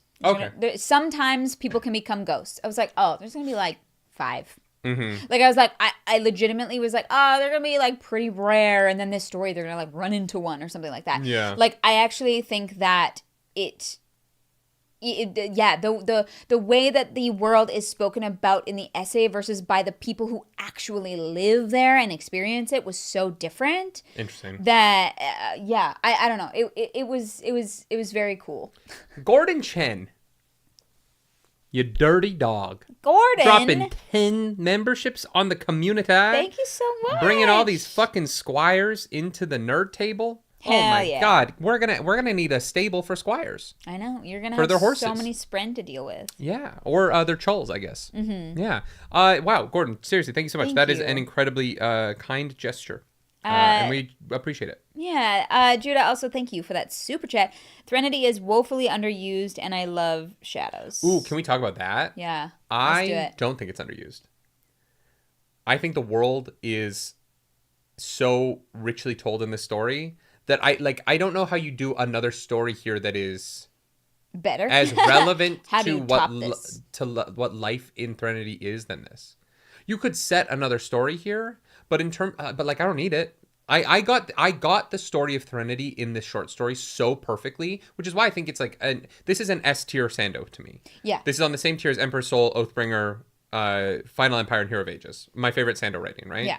I put Shade, I put Silence, the Forest of Hell, God, the title. I put that on the top of the bookshelf of Sanderson to me. Uh-huh. I would get the leather bound of this. You know, like 100%. No, seriously, yeah. I would. It looks like a scuffed up journal. Yeah. Like it's I would love that. I think it's perfect as it is. Mm-hmm. I don't know that I need to go back to Threnody for another story here. I'd be super curious to see, number one, the other continent. Well, I don't know what the evil is. That's cool as fuck. I actually am curious to know. And also, I would love to see how the society is able to progress, because humans are very bad at being stagnant. And so they are like on a very small part of the continent that's not covered by the forest. Mm-hmm. Apparently the forest is most of the continent. So how do they expand? How do they grow? How does society push out into the forest? Like, what does that mean? I'm really intrigued by that, but also I think that you are correct that like this short story in just a few pages was able to communicate this world perfectly. Yeah, I think that if Brandon has a story he wants to tell here, I would read it. Like, I'm not saying like I'm done. I will never read anything else about Threnody. I just think that with how many unfinished stories he has going on in other places, this isn't one that I'm like, go back here first. Yeah. I'm like, this is perfect. Yeah. If you want to go there, go there. Yeah. You know what I mean? It's just kind of like, if he never writes another story in this world, I won't feel like I didn't get the full experience. Right. And that speaks, like, this is only a 2-hour audiobook listen. Mm-hmm. That's short. Yeah. Right? Like, fucking Wind and Truth is 55, I think, right? It's over 50, maybe 60. This, to me, is a more complete story than Way of Kings was. Yeah, okay. A fraction of the time. Yeah. Because I got every single thing I needed out of it. Mm-hmm. And it is interesting to me that I sometimes find Brandon Sanderson is a stronger writer when he's trying to be quick about it. Well, when there's a limitation to him. Yeah. I think that he's so brilliant at writing to a point that sometimes I think that because his world building, I think there is a difference between his world building being brilliant in its scope and the way that he conveys the scope of it to us. For sure. And sometimes I feel like I get lost in him trying to be like, but I have this cool idea for this other part of the world, so I need you to know about that. So here's an interlude that feels so random and out of place, but I like this thing, so I need you to know that it exists. Yeah. And I'm like, I don't know that tells the story well. Yeah. And I think that when he is sort of, or like the first Mistborn book, or Emperor Soul, or I think that those stories really show he is a brilliant writer. Yeah. He's a brilliant writer. And I think that if he was just held back a little bit on some things, I think there would actually be stronger consistency from him. Yeah. Yeah, I agree. Bible Moose, thank you for that super chat. So members get a stable and us mods are confined to the basement. Yeah. Yeah, the basement is indoors. The stable is rickety, okay? I said it was a stable for their horses, not for them. They get to, like, live in the guest houses. Wow, they get their own. Yeah, they're on the property. Sure. We're not going to allow them in the main castle. Like, that's, yeah. Yeah. Sure. Oh, God. Yeah, I think that they're, you know, even in Oathbringer, which I think is brilliant, I still, like, it's one of my favorite fantasy books of all time, right? And I still hold, there is an element of the, like, look at how interesting Shadesmar section is that feels superfluous to how dire the story is at that point. And that I really think that you could cut some of the Shadesmar stuff out and have a little bit more pacing in that section of the book. Yeah. Because it's lined up with Dalinar not doing anything. And so the book just grinds to a halt at one point. Yeah. For a variety of reasons that are totally within the story and I totally agree with. But the book is just like stops. Yeah. And you run into this wall and then the book has to like revamp up really fast for a finale at the end.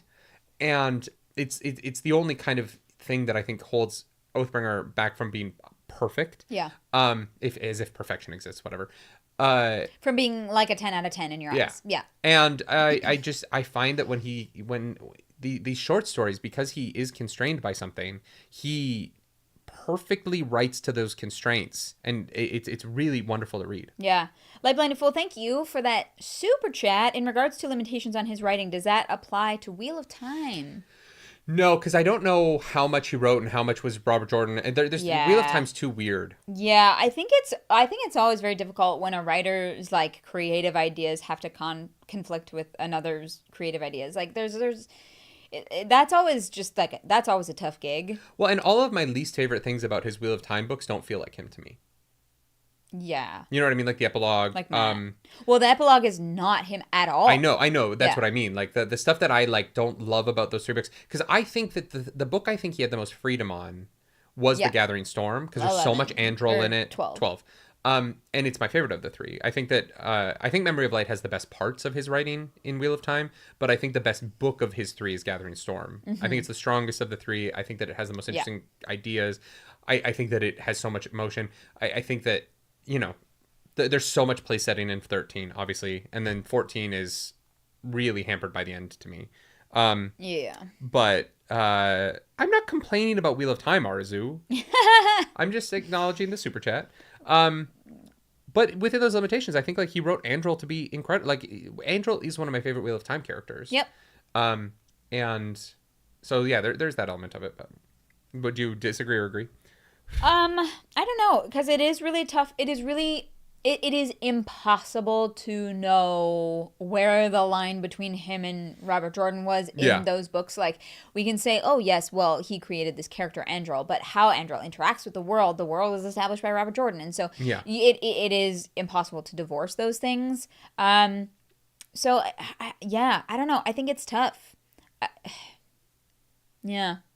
I don't know. I think that this, let's just get back to Shadows. I think that this story, it takes place in the Threnodite system, which long ago, this is from the essay, but long ago was the site of a war between odium and ambition. Yes. And so there's a continent where people primarily lived that was destroyed in that, and we meet this woman Silence. Yeah, it's overtaken by the evil. Which is a sweeping force that murders, and it sort of reminds me of the Nothing. Oh, I was gonna say it's like the Mists from Mistborn. Oh, interesting. I was picturing the Nothing from Neverending Story. Yeah. So Silence is a woman who runs a way stop. Her family, she's a granddaughter of the first 4 Gators. What are they called? I just read this. The 4 Tellers or some shit. And she is also secretly a bounty hunter named the White Fox. And she uses her little waist stop.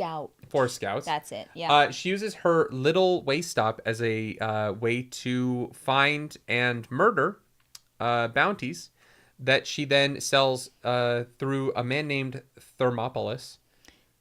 Theopolis? Theopolis. Not Mia Thermopolis, the Queen of Genovia. Yeah. That is a different person. Princess Bride. Or, the Princess Diaries.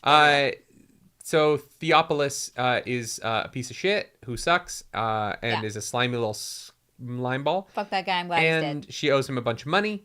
And the biggest of her bounties comes in. Chester Chestertington, whose chests are chesting. And Chester is a really bad dude. He's killed a lot of people. Yeah. He also murdered the parents of a girl named Sabouti, who Sabuki. is... Sabouti? It's the archipelago from One Piece. Oh, God. It's like, what is with the names today? And Sabouti is a little girl who's 8 and really wants to murder Chester Chestertington. And we find out a lot about this world. It's really cool. The world apparently has more silver than it knows what to do with, except it knows what to do with it. Well, it does know what to do with it, because silver is kind of the only thing that can protect you from the ghosts or like the shades or the investitures of people that have died. Question mark. We'll get to the essay in a bit.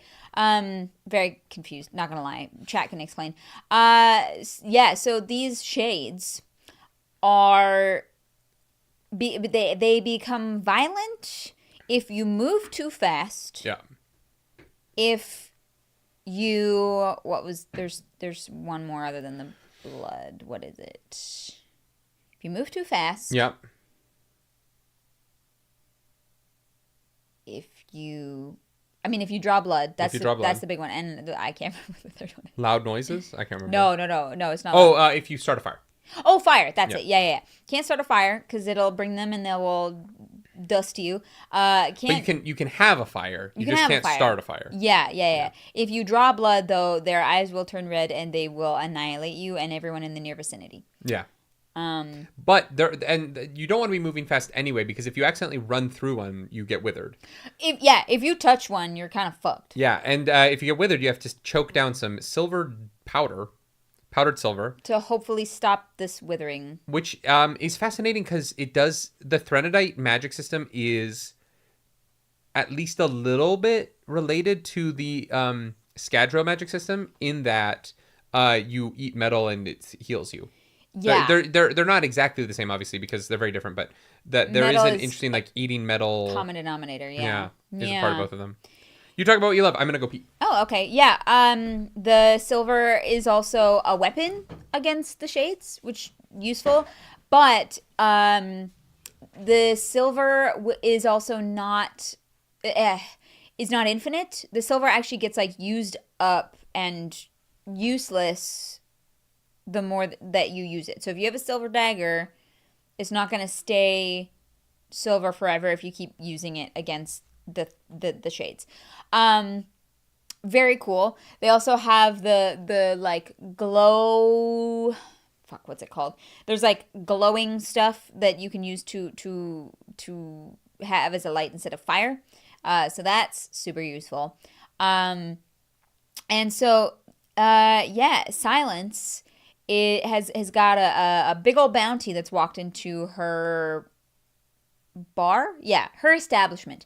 Her establishment is famous because she maintains the perimeter extremely well. So there's like silver rungs that are like they're inserted into the ground. They make a perimeter around her establishment, and so the shades actually can't get in.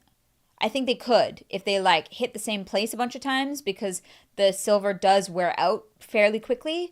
But in terms of just having the shades like floating around and being a danger, she's very well known for having a calming, shade-free atmosphere. And I do have a question for chat, because they do talk about in this short story that some people live with the shades just kind of like floating through public spaces. But then later on in the book, someone gets pushed through a shade and they wither. And so my question is, does the shade have to be like partially angry and activated and like turning darker instead of white to initiate the withering in a person? Because it sounds like if you sleep out in the wild, the shade could just like float through you potentially and kill you. Is that correct? But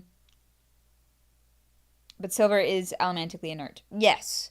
Well, that's why it's gonna be fun. I think that there's gonna be a connection like way further down the line.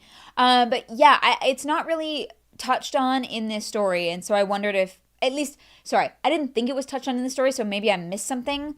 But having the shades just floating around while you're sleeping sounds like a very bad idea if them just passing through you can wither you. So I feel like they kind of have to be slightly aggravated and activated to actually cause damage. Nope. How do you... That's... Because in the book, she says that if you move around too fast and you walk through a shade, it withers you. If you just walk through one. One that's white? Just any shade. So then the people that sleep without any silver around them could just die in the middle of the night. I imagine people don't do that. Well, they do all the time. The guy literally in the intro talked about it. He's like, yeah, I work at the stable. I don't like staying there because, like, you know, they just let the shades in. They just let them in. They let them wander around. They're just like hanging out. But they move super slowly. I don't know. No, the book establishes that if you walk through a shade, you get withered. No, she gets pushed through a shade that's already got like green eyes. No, I know, but that's not the moment I'm talking about. I'm saying that there's a moment in the book where Silence says, or in her like internal monologue, why would you move quickly anyway? If you accidentally walk through a shade, you're gonna get withered. Like if you accidentally walk through one, it just happens, right? Huh. All right. Yeah. You just might die at any moment. You might lose a limb, just if you moved a little bit too fast. Yeah. I don't know. Yeah, that seems. That's what I got from my reading of the book. But interesting. Judah, thank you for that super chat. Give me regular zombies any day. Shades terrify me. Yeah. Yeah. No, they are pretty scary, and this was like a really well written horror story. Like it was pretty scary. What I like about it is that the shades are an element in the world, but the story isn't really about the shades, right? The story is about primarily men enacting violence upon this woman. And and upon like the Sabuki's parents, right? And the way in which she responds to that with violence. And I don't want to get into the moralities of killing all over again, but the real like need to live in a violent world violence of this is really fascinating to me. I enjoyed it quite a bit. And you can really like silence is so justified to the reader and everything that she does. Yeah. And it becomes really heartbreaking. Like what happens to William Ann at the end is just so tragic. So she has 2 daughters. One is hers biologically, and the other she rescued. So Chesterton is kind of like a mass murderer at this point, which is why there's such a high bounty on his head. Chesterton literally like tortured, maybe raped, definitely killed like everyone Sabruki knew in her village or like near vicinity. So Silence went in and found her and saved her and brought her home. And Silence wasn't there to save her. Silence was there to pick the town clean and whatever Chesterton left behind, right? Yeah, and just happened to find the child that had been hidden. And so there is that. Because they didn't leave anyone else alive. There's that interesting, like, you know, in a world as dire as this, you're grave robbing, but every single thing of value is of value here. Everything that can be used must be scraped and saved. Yeah. And I love that it's sort of unflinching in the way that it showed that. I thought that was a really, having her show up to be not a grave robber, because it's not really grave, but like child surprise. You know, to be there to, you know, rip the copper wires out of the wall. Yeah. And find a child and then take care of that child. It just shows the 2 sides of Silence so well. Yeah, for sure. Because she's just trying to do her best. And Silence is also deeply traumatized because her grandmother, like, fucking, like, locked her into a circle, made her, like, fight shades and, like, was very cold and uncaring because she thought that was the way that Silence would survive in this world. And... Again, and it not worked. Wrong. Silence herself says, is it possible for me to hate this woman and be grateful to her at the same time? Yeah. And I think that, yes, it's incredibly complicated, but yeah, like that humans are complicated. So she has 2 daughters. One that is hers and she saved. Would have a similar thought about Gemmel. Let's move on. Yeah, he's complicated. I definitely agreed with that. Fabu says, yes, the child surprise, the worst Kinder Egg surprise. Yeah. Can you imagine? No. Oh my God, it's a fetus. Oh God. Well, it's not inside of a woman, so the state won't care about it. That's true. Right? That's true. Yeah. So we need to start aborting things into Kinder Eggs, is what you're saying. Christ. Yeah. Great idea. Anyways, wow. So Silence is like gonna get this bounty, and that's a super chat from Judah. Thank you. This is one of the Sando stories you could adapt well. Oh, this would make a this would be the best live action Sanderson movie. Yeah. This would be so honestly, kind of surprised this hasn't been adapted into a film. Yeah. Like a nice 95-minute horror, 90 minutes movie, 5 minutes credits. You need 3 locations. Like it's cheap. The shade CGI would be a little bit expensive, but like Blumhouse could put this out for like $7 million. Yeah. And I think it would fucking crush. Yeah. The action in this was so fun. Yeah. The way you could shoot the silver dust, and like you find a cinematographer who can really capture the shiny. Yeah. Like it's so like firelit, or like the glow moss or whatever, the glow jars. Like there's so much written into here cinematically. Yeah. It would be perfect 90-minute movie. Yeah, I would back it. You know what I mean? Like I would want to get this made. I think. Oh, God, I would love that. Ember Eyes says, but Kinder Eggs are illegal in the U.S., aren't they? They've already flirted our plans. They figured out what we were going to do before we even did it. Yes, I'm sure definitely they predicted. Yeah, anyways. Some of the shit that we say no one can predict. So she's gonna go get this bounty. She's gonna kill this guy. Yeah. She's had her daughter poison give them a half dose of poison so that when they leave, they'll be disoriented. She's also given their horses water with like glow stuff in them so that when they pee, she can like see so that she can track them. Yeah, brilliant. She Love like that. blacklight tracks. I did like that. She after she goes and she feeds them the fenweed moss. That scene, Theopolis comes in and threatens her with a writ, saying that if she doesn't pay up on some debt soon. I didn't really understand the debts. I didn't know how she got into debt. Yeah, I don't know where the debt comes from. But I guess she just owes a debt to the forts. But the element of she comes back into the kitchen. Her border is expensive. Might just be for like the silver that she uses. that might be it. Who knows? She comes back into the kitchen, and Sabuki has seen that Chester is in the common room. Yeah. And so she comes back into the kitchen and sees this 8-year-old who's managed to load a crossbow. And she's like, whoa, let's fucking not. Yeah. Yeah. Which is just like, this is what Americans must feel like. They walk around their house and they just find their kids with their guns. Oh my God. Yeah. Anyways, Sabruki accidentally pulls the latch, the trigger. Yeah. Yeah, and shoots at. She's like, what? I shouldn't. Oh God. Yeah.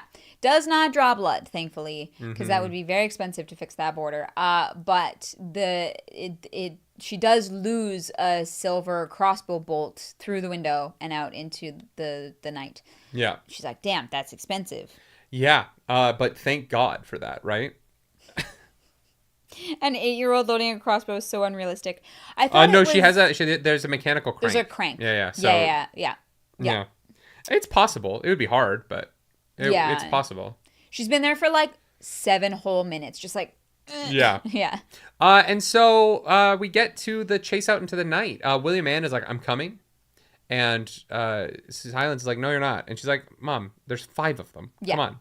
I should be learning how to do this by now. Like, we're getting to that point. This is the family business now. Yep. Can't protect me forever. And so they go off into the night together. And they track and they find the guy. And then this got really interesting because one of the things that this book gets into that I often think about, but that just isn't a problem in our life, is that we're not bounty hunting. They poison them enough that they can go to bed.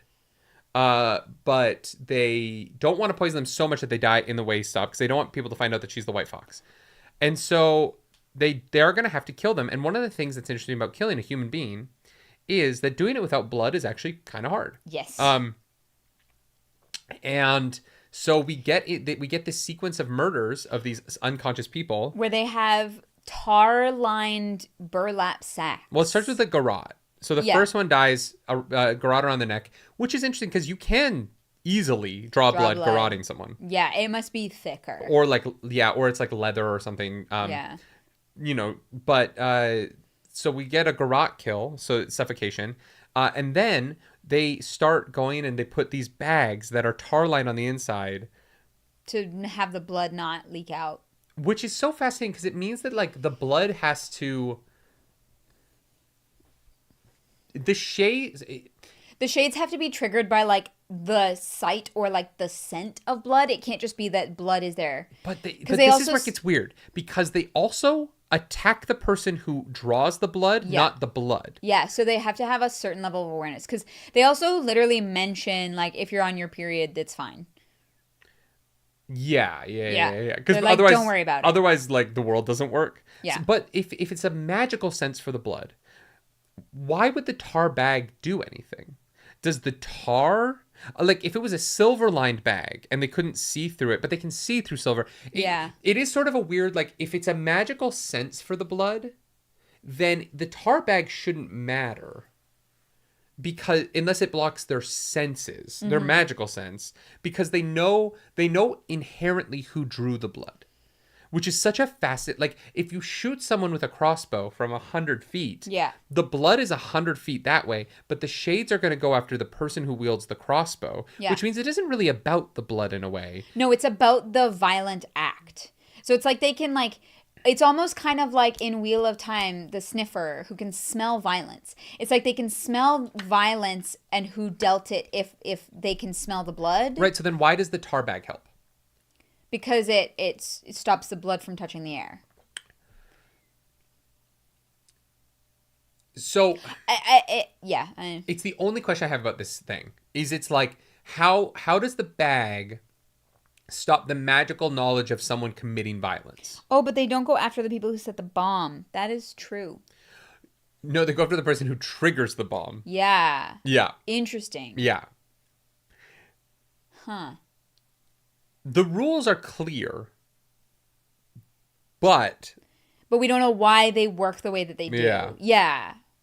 It is a spiritual realm thing. It has to be a spiritual realm thing. Maybe the Spren just tells them. But that's interesting, right? Because then does the Spren or does the whatever the cognitive realm version of this world, does the bomb consider itself to be triggered by the person who steps on it? And therefore the shades speak to the Spren of the bomb or to the little bead of the bomb. And the bomb is like, I was placed here by that woman. But that person set me off. Yeah. That's a really interesting idea. Yeah, I wonder if there are Spren in this world. I also wonder, so obviously we learn in the essay that this world came about the way that it has because Ambition and Odium fought. Yeah. But Ambition also splintered into two different investitures. And so I wonder what those two are and if what they are has impacted how the shades work and like why they act the way that they do. Well, and I find this splinters thing so fascinating because is that what Dalinar is now? Mm-hmm. Is he a splinter of honor? Right? As opposed to being honor, right? What does he call himself at the end of Oathbringer? Who? Dalinar. Dalinar calls himself? Yeah, he becomes Bondsmith. No, but there was a term, unity. Is unity a splinter of honor? Like, does he literally become essentially a demigod at that point? Oh, interesting. Because one of the essays said that Roshar has a planet that's all splinters, right? I think I missed that. It was in the essay about Threnodite, I think. We listened to it together yesterday.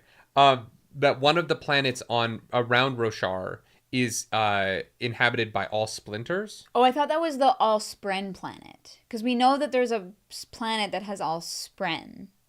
Oh, are Spren splinters of a... That's interesting. Does that mean that the Spren are splinters of honor? Oh, yeah, that's interesting. That's what the splinters... That's what the Silverlight Lady's talking about. Is that... Yeah, that would make sense. Okay. That Spren are splinters of... So, in that case, like, if you can become a splinter of a shard of Adonalsium, are those like demigods in some way, right? Yeah, like if you need like so if you have Adonalsium who could create life, yeah, and then he gets splintered, then he gets sharded. He gets sharded, and then you need 2 shards to create life. Then would you need 4 splinters to create life? Like if you got 4 splinters together, could they have the power of Adonalsium in the way that 2 shards would? Why do you need 2 shards to create life? That's what Rune and Preservation said, that they had to come together to create Scadrial. That they had to come together to create the planet, not the people. And the life. Yeah. They're modeled after, this is in the essay as well. We're kind of talking about the essays as well. They're literally modeled after the Yolans? Yeah, some other thing. And also the gravity of the planet is the exact same, like 1-to-1. Cosmere Standard, yeah. Cosmere Standard. And so, yeah, so they literally created life in that whole planet. So if you need 2 shards to make a planet, can you have 4 splinters to make a planet? No. I don't know. I think it would be 8 splinters. I don't know. We'll figure it out. Great. Oh no, they are mathing. Sorry, Ekstrom. Sorry about that. I'm so sorry. But so just fascinating stuff. So they go and they kill a bunch of them. One of the guys gets away. And it's Chesterton, obviously. In the fight, Silence gets her hand withered, and so William Ann in the concern over the.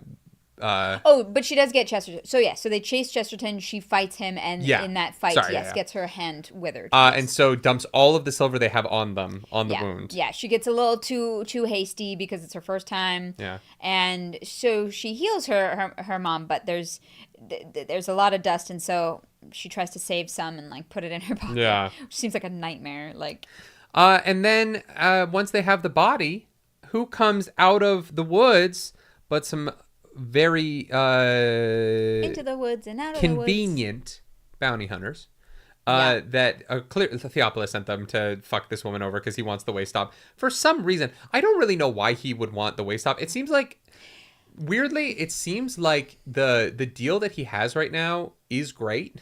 Well, and he would still keep that deal because she would have to work for him and do all the dirty work, but then he would also get the reputation and the income from the inn. It doesn't seem like the inn has much income.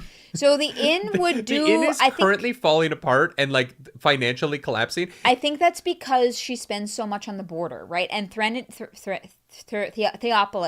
wouldn't spend as much to keep that border replenished. He would kind of thrive off of Silence's reputation of this place being super duper safe. So what you're saying is that he's a venture capital firm that is going to ruins. But again, that doesn't help him long term. I felt like she had a failing business, and he was like, I am going to ruin the good part of our relationship that I can own a waist stop that doesn't make a lot of money. Her waist stop, the location of it is really important. Sure. Like they wanted, the city people really, really, really wanted control of whatever, like, I think crossroad it's at. Like, but why? Like, but again, for what? It doesn't make money. It doesn't make money. It doesn't seem like she stops them from trading at it. No, but if she was raking it in, I'd be like, oh yeah, Theopolis wants to own this because it's raking in money. But if she's if it is a business that can't keep up with its debts, why would you want to own it? Like, why greed? I don't know. Some people just want to want. But being greedy for a company that isn't... It's like buying a company that stock is going down. Only to not put... But what if the stock is only going down because she owes him money? Like if she was not in that debt, but you can if it would still be very successful. You can still make that money. He's still getting paid by her. He just goes from being able to get paid by her to now being responsible if there's no money coming in. He takes on the burden of the financial income of this place that is in decline. Look, he really doesn't seem that smart. I disagree. I think he just seems very greedy. clever. I mean, I don't know. He literally had his lair close enough that it was discoverable. Connor Crane says he's also selling her silver at a markup, presumably, so for him maintenance would be cheaper. Maybe. I don't think she buys silver from him. He's just the tax guy. I don't know. No idea. Chris Pilkington says, because if you are the city, you could use the location to exert control over the area and extort taxes for use of the crossroads. Again, that would imply that a lot of people are using the crossroads. Hey, it's a busy demand. It's a busy place. No, the demand isn't there anymore. People, because she says like people aren't coming through as much as they used to. Like that's part of the story. I don't remember that. There are fewer patrons than there used to be, right? And so yeah. And so I definitely didn't see that. I don't know. I just was kind of like, this seems like you have a good thing. It seems like Theopolis crushes a good thing and ends up dead because he wanted to have something that would have been a pain in the ass. Well, but people do that all the time. That's true. People have a good thing going and then they get greedy because they just think that the grass is greener. Well, I want to be the boss. I want to be in charge, and he ends up dying because of it. Like, I think that's a pretty that's almost like a children's fable for being like, don't be greedy. And maybe that is kind of the direction of it. I'm not complaining about it. I understand Theopolis as a character. I'm more commenting that he is I don't have a problem with it. I don't want people to think that I think it's a bad thing about the book. I just think it's funny to like ruin what seems like the easiest good thing in the world for seemingly little gain. Yeah. And also, I think that Practically Incarnate says, maybe I misunderstood, but I was under the impression he wanted control over silence in a creepy way. That also seems part of it. He does not seem to be a good dude. He seems like he got greedy, he wanted power, and he wanted to exert that power over other people, including Silence and her daughters, right? I just like, if I'm getting 50% of a deal where all I gotta do is drag a body to town every now and then. I know. I am not fucking with that. No, he's a dumbass. I'm a big like, if something good is happening, leave it alone. Mm-hmm. You know what I mean? Yeah. Don't touch the shit that works. Yeah. Because sometimes the woman that you have been working with who casually murders people constantly in the woods and has been getting away with it. She's not going to stand for your shit, okay? It is wild. There's a movie that jokes about that, where what fucking movie is it? Where he's like, you're gonna threaten the person that you know violently murders people on the regular. Yeah. He's like, I'm gonna alter the deal, and she's like, I don't think you are stone cold killer. Yeah. We're not doing that. Diablos, how many people do you know I've murdered? Yeah. Because you've carried their bodies. Yeah, literally. I have no chill. It's wild. So Theopolis definitely called in this like group of like 10 it was Batman. City people. Yes. It's a Batman reference. Oh, okay. Calls in these like city people, and they take Chesterton. Yeah, I think so. They take Chesterton to go turn in the bounty themselves. Yeah. And Silence is like, nah, fuck that. That is my future. That is my nest egg. That is my daughter's college education. Like, is literally like, that is not happening. And so she builds a mine. She has this powder keg that her grandmother made. Mm-hmm. It's like no, ancient. it's not a powder keg. It's the fire starter. Sorry, yes. But this is she puts it on a powder keg. But the important part is that she has the fire starter that her grandmother used to start the hearth in the inn.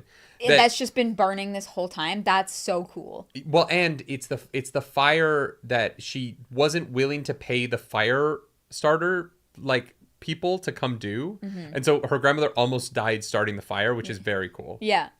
Yeah, I love the storytelling of that. Yeah. This short is fucking brilliant. So they set a bomb trap for these people, and it explodes, but it draws no blood because it's delayed slightly. The explosion is. She also weakens the rope.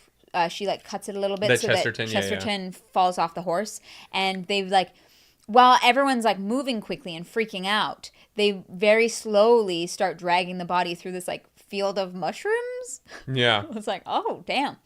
The glowing mushrooms. Yeah. Like there's so much in this. Yeah. That would be the coolest movie. Yeah. Brandon Sanderson, let me make it, man. Yeah. God damn. I want to direct this. Give us $5 million and we can get it done. Well, no, Brandon, you don't give us. Well, let's go to a studio. Let's pitch it. Or you do a Kickstarter. Your fans love Kickstarters.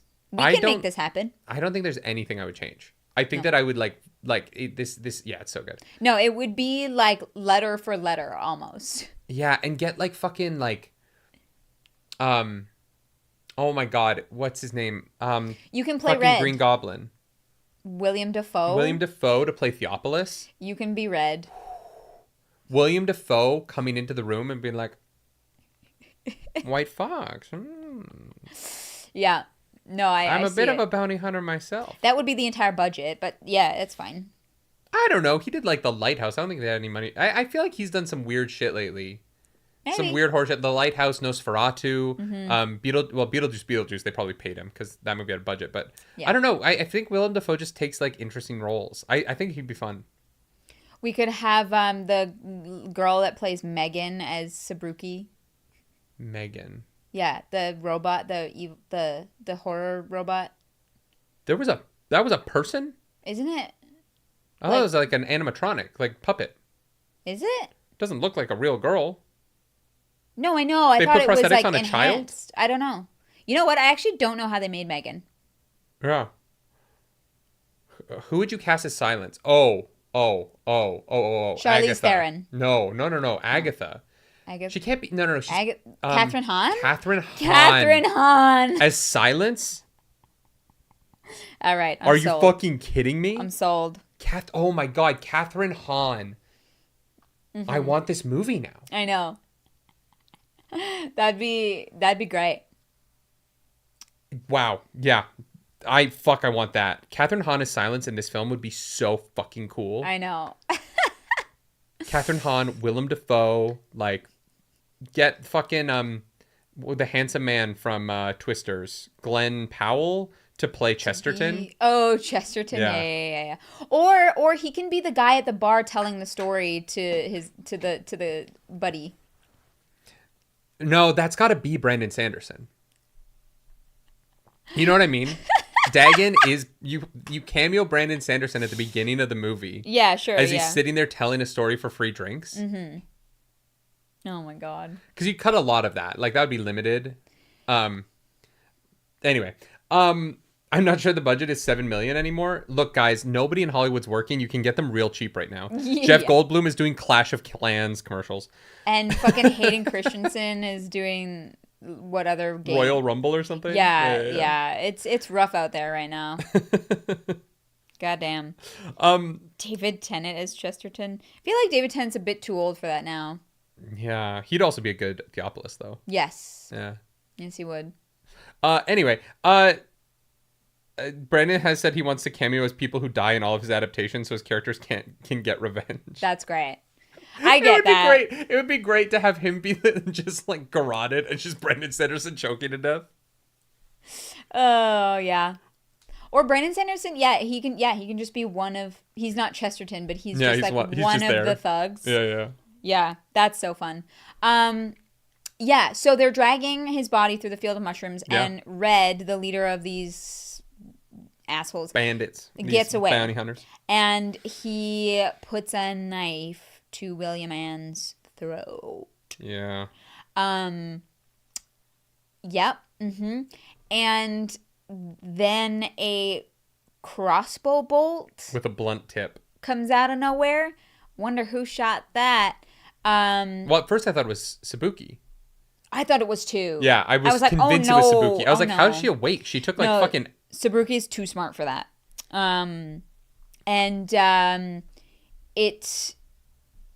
It's blunt, so it doesn't draw blood, but the knife thankfully only draws a little bit of blood, doesn't slit her fucking throat. It doesn't slit her throat, but it does draw enough blood that the Shade's eyes all turn red. The Shades are all like murdering his other friends right now, and he's like, I had to listen to them. Yeah, you're a thief. Anyways, and then they all turn on him because he's the one that drew the blood. So they attack him first. Yeah, it's pretty horrifying. And like, honestly, in our movie that we're going to make with Brandon Sanderson, it's going to be so creepy. Yeah. As you just like reverse Scorpion King. Reverse Scorpion? Yeah, the Scorpion King like forms into Dwayne The Rock Johnson out of dust, and this will be the opposite. Okay, better great. CGI though, because it's not 2000 and whatever. The concept of Withering is so fascinating in that it's almost like these shades like draw your physical essence into the Shadesmar. You know what I mean? Yeah. It's almost like you're like getting like these shades rip away your physical life. Yeah. In such a fascinating way. Yeah. In a way that's almost like drawing like the moisture out of skin, because like your lips draw back and it's really horrifying. But unfortunately, William Ann also gets fucking full withered here. Well, Red pushes her through an angry shade. Yeah. And so her whole body gets hit. And I appreciate they've used up the silver dust. Yeah, I appreciate Brandon Sanderson allowing for this to end with permanent consequences, right? Yeah. I complain about how there's like a magical out. And I really, one of the things I loved about this story, and about Emperor's Soul too, right? Like whether or not the king is actually the king again, isn't solved at the end of that. Yeah. They do their best. And I sometimes think that stories, want to have these clean endings. And this one isn't. Like, William Ann is saved by Dag. No, who's the guy who works in the stable hand? guy. Dobb? Dobb. He's like, I'm an idiot. I'm not a fool. It's like... Yeah, they stumble back. They get surrounded by red-eyed shades. Thankfully, there is enough silver dust to at least make a ring around them. Well, and she's able to find the arrow that Sabruki had shot earlier. Yeah, which has a silver tip. Yeah. And so she's able to fight her way, partially withered, and they get into the inn. They find the jar of silver dust. She forces it down her daughter's throat, and she passes out. Dobb saves her. That's like the sequence of events. But what's so interesting about the sequence of events is that we get to the point where she wakes up and she's looking at William Ann, and the left side of her body is sort of permanently withered a little bit. She's like, it will heal, but it will still be grayed and and visible. Less functional. And yeah. They're the book straight up is she might live the rest of her life alone. Well, and when her left hand happens, she's like, my daughter saved me from being crippled. Yeah. Right. And the book isn't afraid to allow for these to be permanent effects on the characters. Yep. And I just really appreciate that from Sanderson. I thought that it really, it left on this kind of beautiful ending of she does get the thing. She does save the inn. She does kind of bring the financial ability for her future and her daughter's future. Yeah. But that there are consequences when you engage in this kind of lifestyle, right? Yeah. There are downsides, and sometimes it's not you who pays for that. Sometimes it is your daughter. And she was scarred by her grandmother in ways emotionally. Mm-hmm. And then she has now, her life and the violence that she needed to enact in order to provide a future for her daughter has permanently scarred her daughter's life. And I found that to be a very gripping finale. Yeah. Oh, yeah. The final moments where Theopolis shows up and is like, oh, I'm going to be turning in this bounty. You're going to give me the inn or whatever. And Silence is like, nah, bitch, not on my watch. And she opens the door to the shrine where her grandmother's shade is trapped in silver. Because for some reason, her grandmother's shade never attacks her. Yeah. Weird. Okay. That's why I'm like, I would like more stories in this world. Well, and the rumor of her husband's shade. Yeah, no, it's haunting the inn, and it's her grandmother the whole time. I really love that. Comes out, kills him, and she shuts it back in. Then she takes his body, finds his super secret stash, and is like, "Hey, I found the white fox. Look, he got withered, he turned in the bounty. She took all of his money. There is this almost happy ending with these really permanent, lifelong consequences. Yeah, and it when people ask me, you constantly talk about character death and what do you want from your stories? This is it. Yeah. None of the main characters die, right? They all live, but they are impacted by the story in ways that feel very real, and the stakes never, they barely survive, and I thought they were all dead. And the rules for how they survive are established before it happens. Yeah. This to me is an example of ways to satisfy the stakes of the story that's told and end on everyone survive. I'm not saying that people have to die in every story that I read. That's not what I'm looking for. But I want the finale to have an impact that satisfies the tone of the story. Yeah. And this one really does, right? And I'm not saying this is the only way it could have worked. This is just a way that it would have worked. If William Ann had died, I think that would have been very impactful as well. True, yeah. I thought she was going to. I thought as well. 100%. It's this is fucking tragic. And I genuinely appreciated so much this whole book. I thought it was so good. Yeah. I was riveted by it. Yeah. I think that it is one of his best pieces of writing. And I love Silence. And William Ann. The two of them are such fascinating characters. Yeah. Yeah. My one question about this world that popped in my head is I was I'm so curious what all of the buildings and infrastructure is made out of when they can't cut down these trees. They have this whole forest here. I think they can cut down trees. How would you do that slowly? Saw? maybe. Yeah, I just don't think you would use an axe. It would be a pain in the ass. Yeah. But I think that you would... Yeah, like, would it be worth it? I don't know. They do seem like the forest, they treat the forest as though it's, like, alive and evil, so I don't know if they would even, like, risk it. But no, because they would have no materials. They're also mining, like... Well, I also just feel like it informs this world so much if they were to adapt this in live action. Like, what do you make things out of? Like, how does it look different? What does... Yeah. Like, how does it look like a fantasy, like, completely different world than ours does, right? Yeah, and it would be fun to, like, you know, spend some time in a fort in the movie just to, like... Oh, venture into the city just to see what it looked like? Well, just to establish at the beginning... because the movie to me would open in the fort.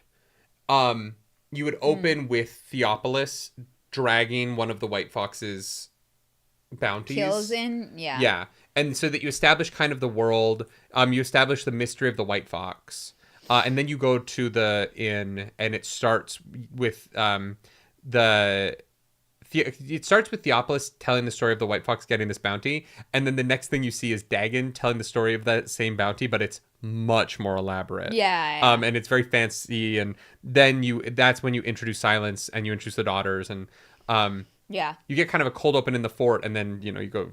That's fun. But you also show the, like, fort people do not go outside the fort. Yeah. You know what I mean? Like they're and you would establish Red there. So like all the characters that show up later on are in that opening sequence in the fort, so that you kind of understand where they come from a little bit. Yeah.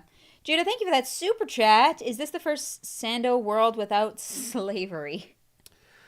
Elantris technically doesn't have slavery. It's the threat that it's going to come back. So yeah. So yes, that's correct. Is it?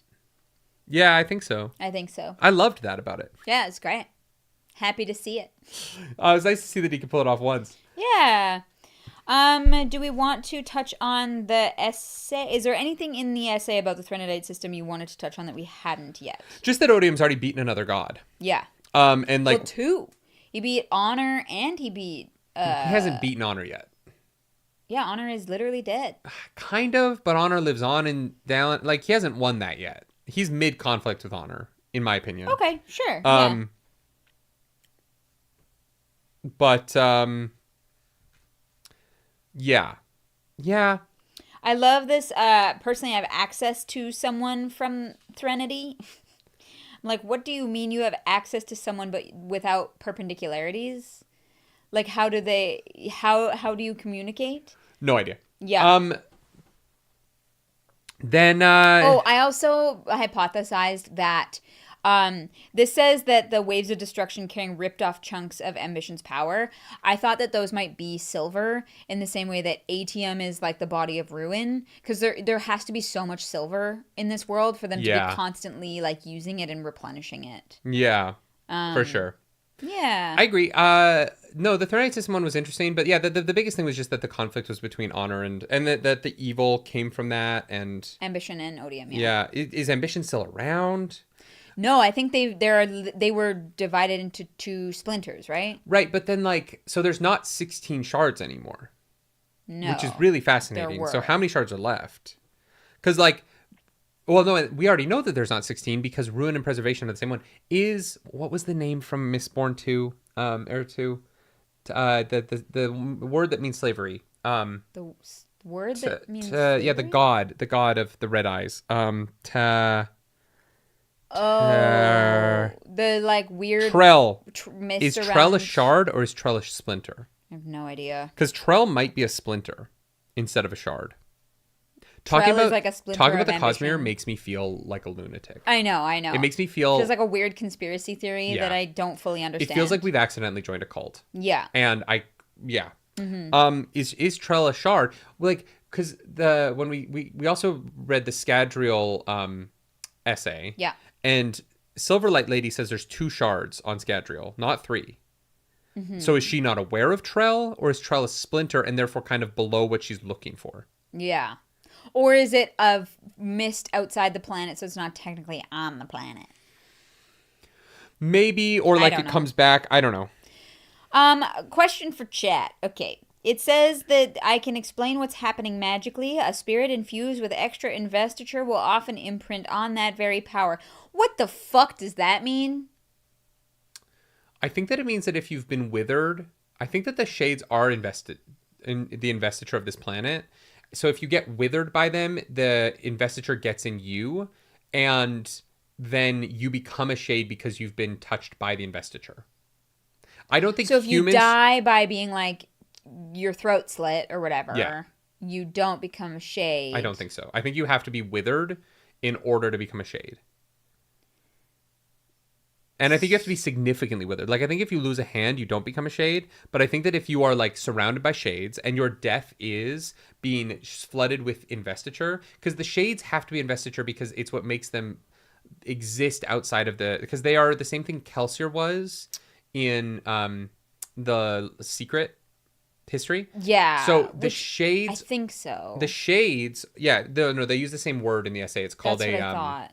Like a cognitive ghost or something. Cognitive shadow. So cognitive shadow. That's it. The yeah. shades are the investiture of this planet. Mm-hmm. Whoa. They are the remnants of Ambition's investiture. Ambition leads people to want to live forever, and so his investiture was immortal life, and so that's what it is. Okay. I'm making this up, but I think that this is true. No, that's I dig that. Their investiture, in a way that saps from you. When they touch you, that investiture gets into you, which saps from you, which causes you to become part Shades Marsh, part real realm. And then when you die, you become a shade because you have that investiture in you. Okay, now riddle me this one. Okay. Much as the Spren of Roshar becomes self-aware over time because of people's focus on the surges as being alive. Insane. Believing that gravity is living is crazy. I'm so confused, chat. I thought I kind of understood this, and now I'm so confused. It says this XS investiture can attain the ability to remain sapient after being separated from its physical form. Yeah. What? People on Roshar think that the surges are alive. So Spren exist because people believe in gravity. Adhesion is a real thing? I mean, adhesion is a real thing, but... No, I mean, adhesion is alive with, like, a soul? The hills are alive with the sound of adhesion. Yeah, apparently. With songs they have sung. Guys, I'm so in 3,000 years. Yeah. No, it's Silverlight nonsense. So confused. Yeah, I agree. But it's in the essay, and so therefore it's true. Maybe true. I don't know how reliable these essays are, which kind of bugs me. Fair. Them being potentially unreliable is very funny to me. Yeah, we don't know who the fuck wrote these. Like, one of them could be like, Roshar's flat. And I'd be like, I guess you think that. I don't know. If you say so. Yeah. Was there any... There was another essay. What was it? Scadrian system? Was that it? Yeah, we learned that hemalurgy... That's the big one, because we learned that hemalurgy works regardless of local investiture, which implies that... Terrifying. Well, no, but that's really important for the opposite, for what it confirms the negative of, right? Which is that you can't be an Allomancer outside of Scadrial.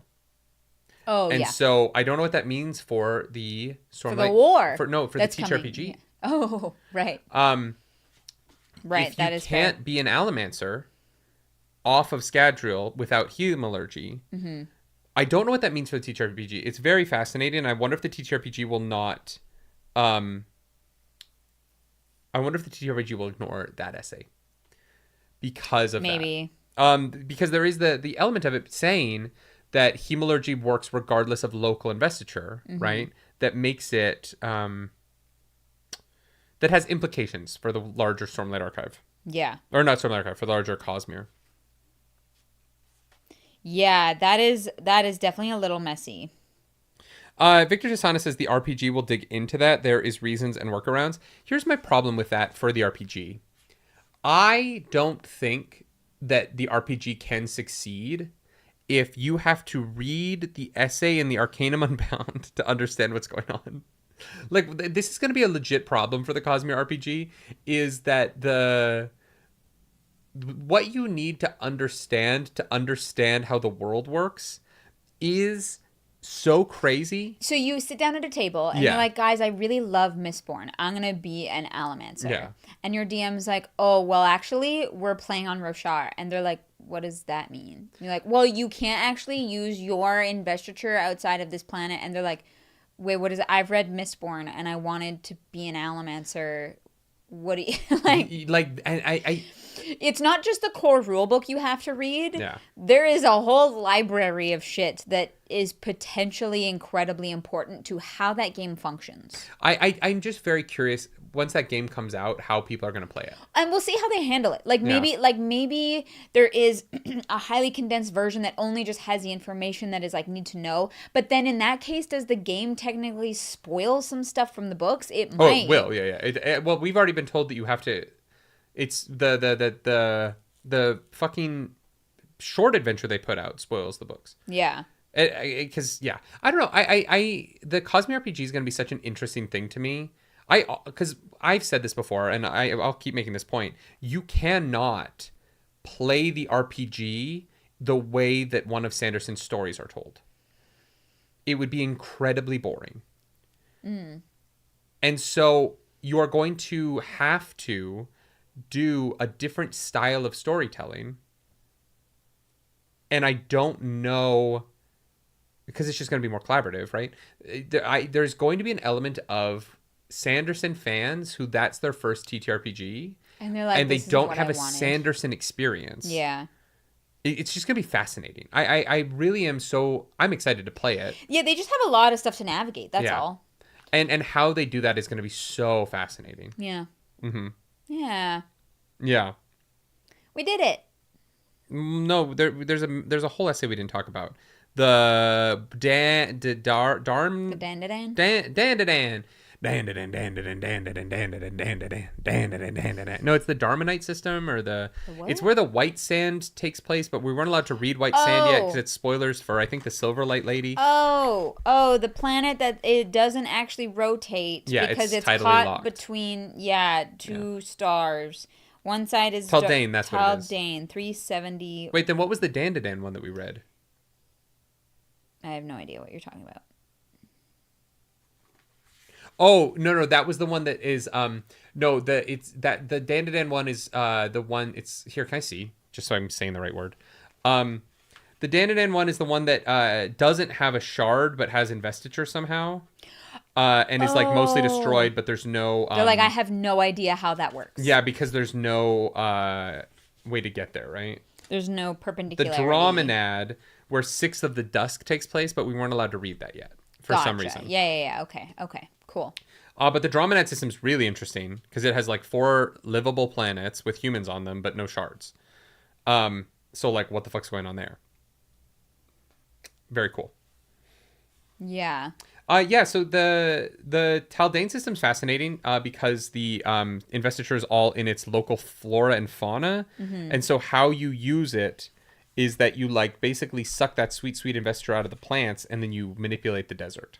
So it is out of the ash-eating bacteria. Dune. It is Dune. Yeah. No one actually like moves the sands and stuff. I mean, yeah, but it's Dune. It's the sand planet that has the like main character of the Cosmere, this like woman who is studying the whole thing, comes from.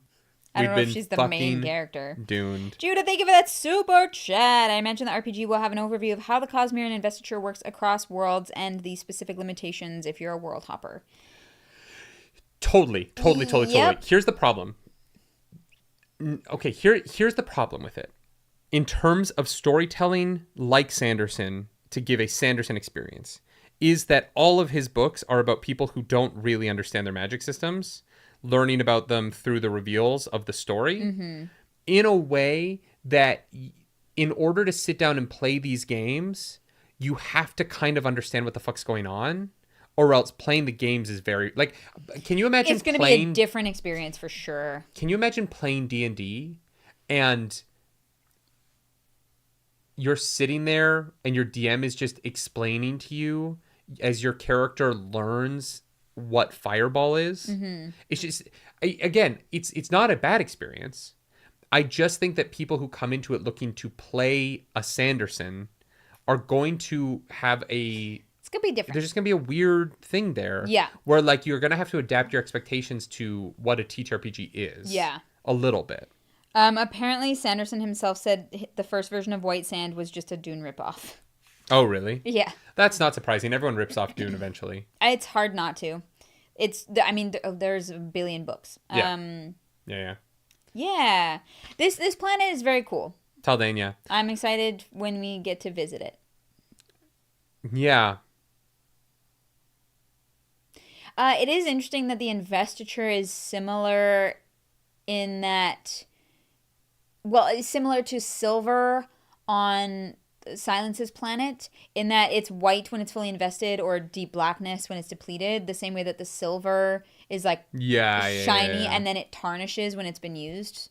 So I wonder if there's a connection there or if it's just coincidence. Yeah. No, there's a lot interesting here. I really enjoyed reading about the Taldane system. I'm excited to read White Sand whenever. And why is the shard preventing anyone from traveling there? Well, and how, right? Like, how does that work? Well, the perpendicularities are all created by the presence of a shard. So I'm assuming the shard has some measure of control over the perpendicularities. Yeah, but also she hasn't been home in a while. I like that essay because it had the most emotion in it because she had a personal connection to it. Yeah. Also, I like that she is like, Scadrial's my favorite because, God, it's weird. They have no calendar because the orbits changed twice. They were like, it's been really frustrating to try and like parse through their history because the planet has literally shifted position twice. Yeah, that is very funny. And also that the strength of the investiture like is so far above and beyond anyone except, like she said, I think Roshar, right? Mm-hmm. They literally have god powers so they can fucking move planets and shit. Like, yeah. Yeah. This was a lot of information, but it was very fun. And Shadows for Silence in the Forest of Hell is brilliant, and I'm so glad that we read it. It's so good. I'm excited to start Rhythm of War, too. I'm excited to be back in the Stormlight. We're back, baby! I might find I don't know if there's like a Daniel Green video. Oh, like a summary? Explaining everything up to the end of Oathbringer. I've been re-listening to Oathbringer, yeah. Yeah. I'm like, I don't have time, unfortunately, to re-listen to all three, but like... It's been... Yeah. I do feel like I need a like refresh before I start Rhythm of War, just because we went and did all of Mistborn R2. We haven't read a Stormlight Archive book in... months. Since like December, right? I know. And it feels... it's easy to forget that. And then we come back and I'm like... Oathgate? Right. We couldn't remember what the Midnight... I still don't know the Midnight Mommy's name. Well, we never knew that. That's true. Yeah. But we forgot that they were the Unmade. We did. Iladoru, thank you for that super chat. Sixth of the Dusk is being placed and slightly modified into Secret Project 5, so you might as well wait for that. Okay. What's the point of it being a secret project if we know that to be facts? Isn't it just a project at that point? It's a very badly kept secret. It's not out yet. Because we don't even have Secret Project 4 yet, and we know there's going to be Secret Project 5. Brandon, they're just books. Just fucking put them out as books. What are you doing? The dropping the Kickstarter fun. No, the dropping the Kickstarter was rad. Yeah. But now he's just like calling books secret projects. Yeah. But we know they're coming. It was secret at some point. Yeah. Yeah, that's fair. Yeah, if anyone's got a good... Oh, it's literally just the Midnight Mother. All I did was change Mother to Mommy. That's fair. If anyone has a good recap... Wait, we have What's Secret Project 4? I don't know. If anyone has a good recap video or something for Stormlight Archive for the first 3 books, I think that would be super useful. We're so excited to get back. We have chapters to react to next week as well. Chapter commissions are closing... In 20 minutes at 2 p.m. Eastern. 20 minutes. Because we got to get on that. So if you're looking to commission a chapter reaction, hurry up. We get to read Sunlit Man after... Oh, Sunlit Man's after Wind and Truth. Oh, I thought it was before. No, yeah. That's fun. So, Arzu, can you just... Okay, so let's just talk through the rest of the year. We're spending the next 3 months... Basically, pretty much reading Rhythm of... No, actually, because of the 2 weeks that we have to miss for Gen Con and Vancouver. Yes. So next week we're starting Rhythm of War. Then we're off for a week because we're in Vancouver for the Faded Fantasy Ball. If you're going to the Faded Fantasy Ball in Vancouver, come check us out. We are going to have dope ass outfits. I'm so excited. Thank you, Designer Daddy. Literally, that's their name for making those. Yeah. Then we're going to finish Rhythm of War by the middle of August. We'll have a week off for Fan Expo. And then we will come back with, I think, Lost Metal. Oh, okay. We'll finish Mistborn Earth 2. And I think it's a bunch of Tess other and the Emerald shit. Sea, Yume the Painter Lady, then Wind and Truth, then Sunlit Man, and then we're done with the Cosmere for now. Right? Did I miss anything in there? I thought there were like 30 books in the Cosmere. I don't know. I think that no. I think the order from here is Rhythm of War. Okay. Yumi, or Tess. Tress? Tress? Is it Tess? Tress? I don't know. Yumi and Tress, I think, are back to back. No. Rhythm of War. We can go straight to Wind and Truth if you want. We'll see. We'll see how we feel at the end of. Well, yeah. Oh, I thought we had to, no. I thought we had to read the Lost Metal before Wind and Truth. That one maybe, yeah. I just think that the others like Yumi and Tress and stuff. Great. Whatever. We'll figure it out. We won't figure it out. You'll tell it. You just decide. You just tell it. Just tell us. I don't care, man. Tell us what to do. The reading order for Rhythm of War is up in the Discord. I'm going to be posting it everywhere else when we get off here. Scuff Handy, thank you so much for Handy, five super chats. Gifted memberships. Nailed it. Crushed it. Thank you so much. This is a fun little book club. Yeah, there's going to be new audiobook reactions on this channel this coming up week. Yeah. So you can and old listen to ones those. at the same time. Both. And yes, both will happen. Probably should read Lost Metal first. Not required. Okay, great. We have our reactions. That's awesome. We also, our plan is to continue with the Kushiel's trilogy and also the Fourth Wing. Oh, do you want to say the schedule for that? Because we kind of know. We kind of have plotted out what our schedule looks like. I feel like I don't know the actual numbers of dates. But oh my God. What? Code 76 commissioned 5 reactions this week.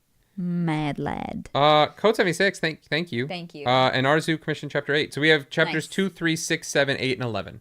Got it. Love it. All right. No one wanted to commission the prologue where we go and watch Gavilar die again? Spoilers. Take 4 of Gavilar's death.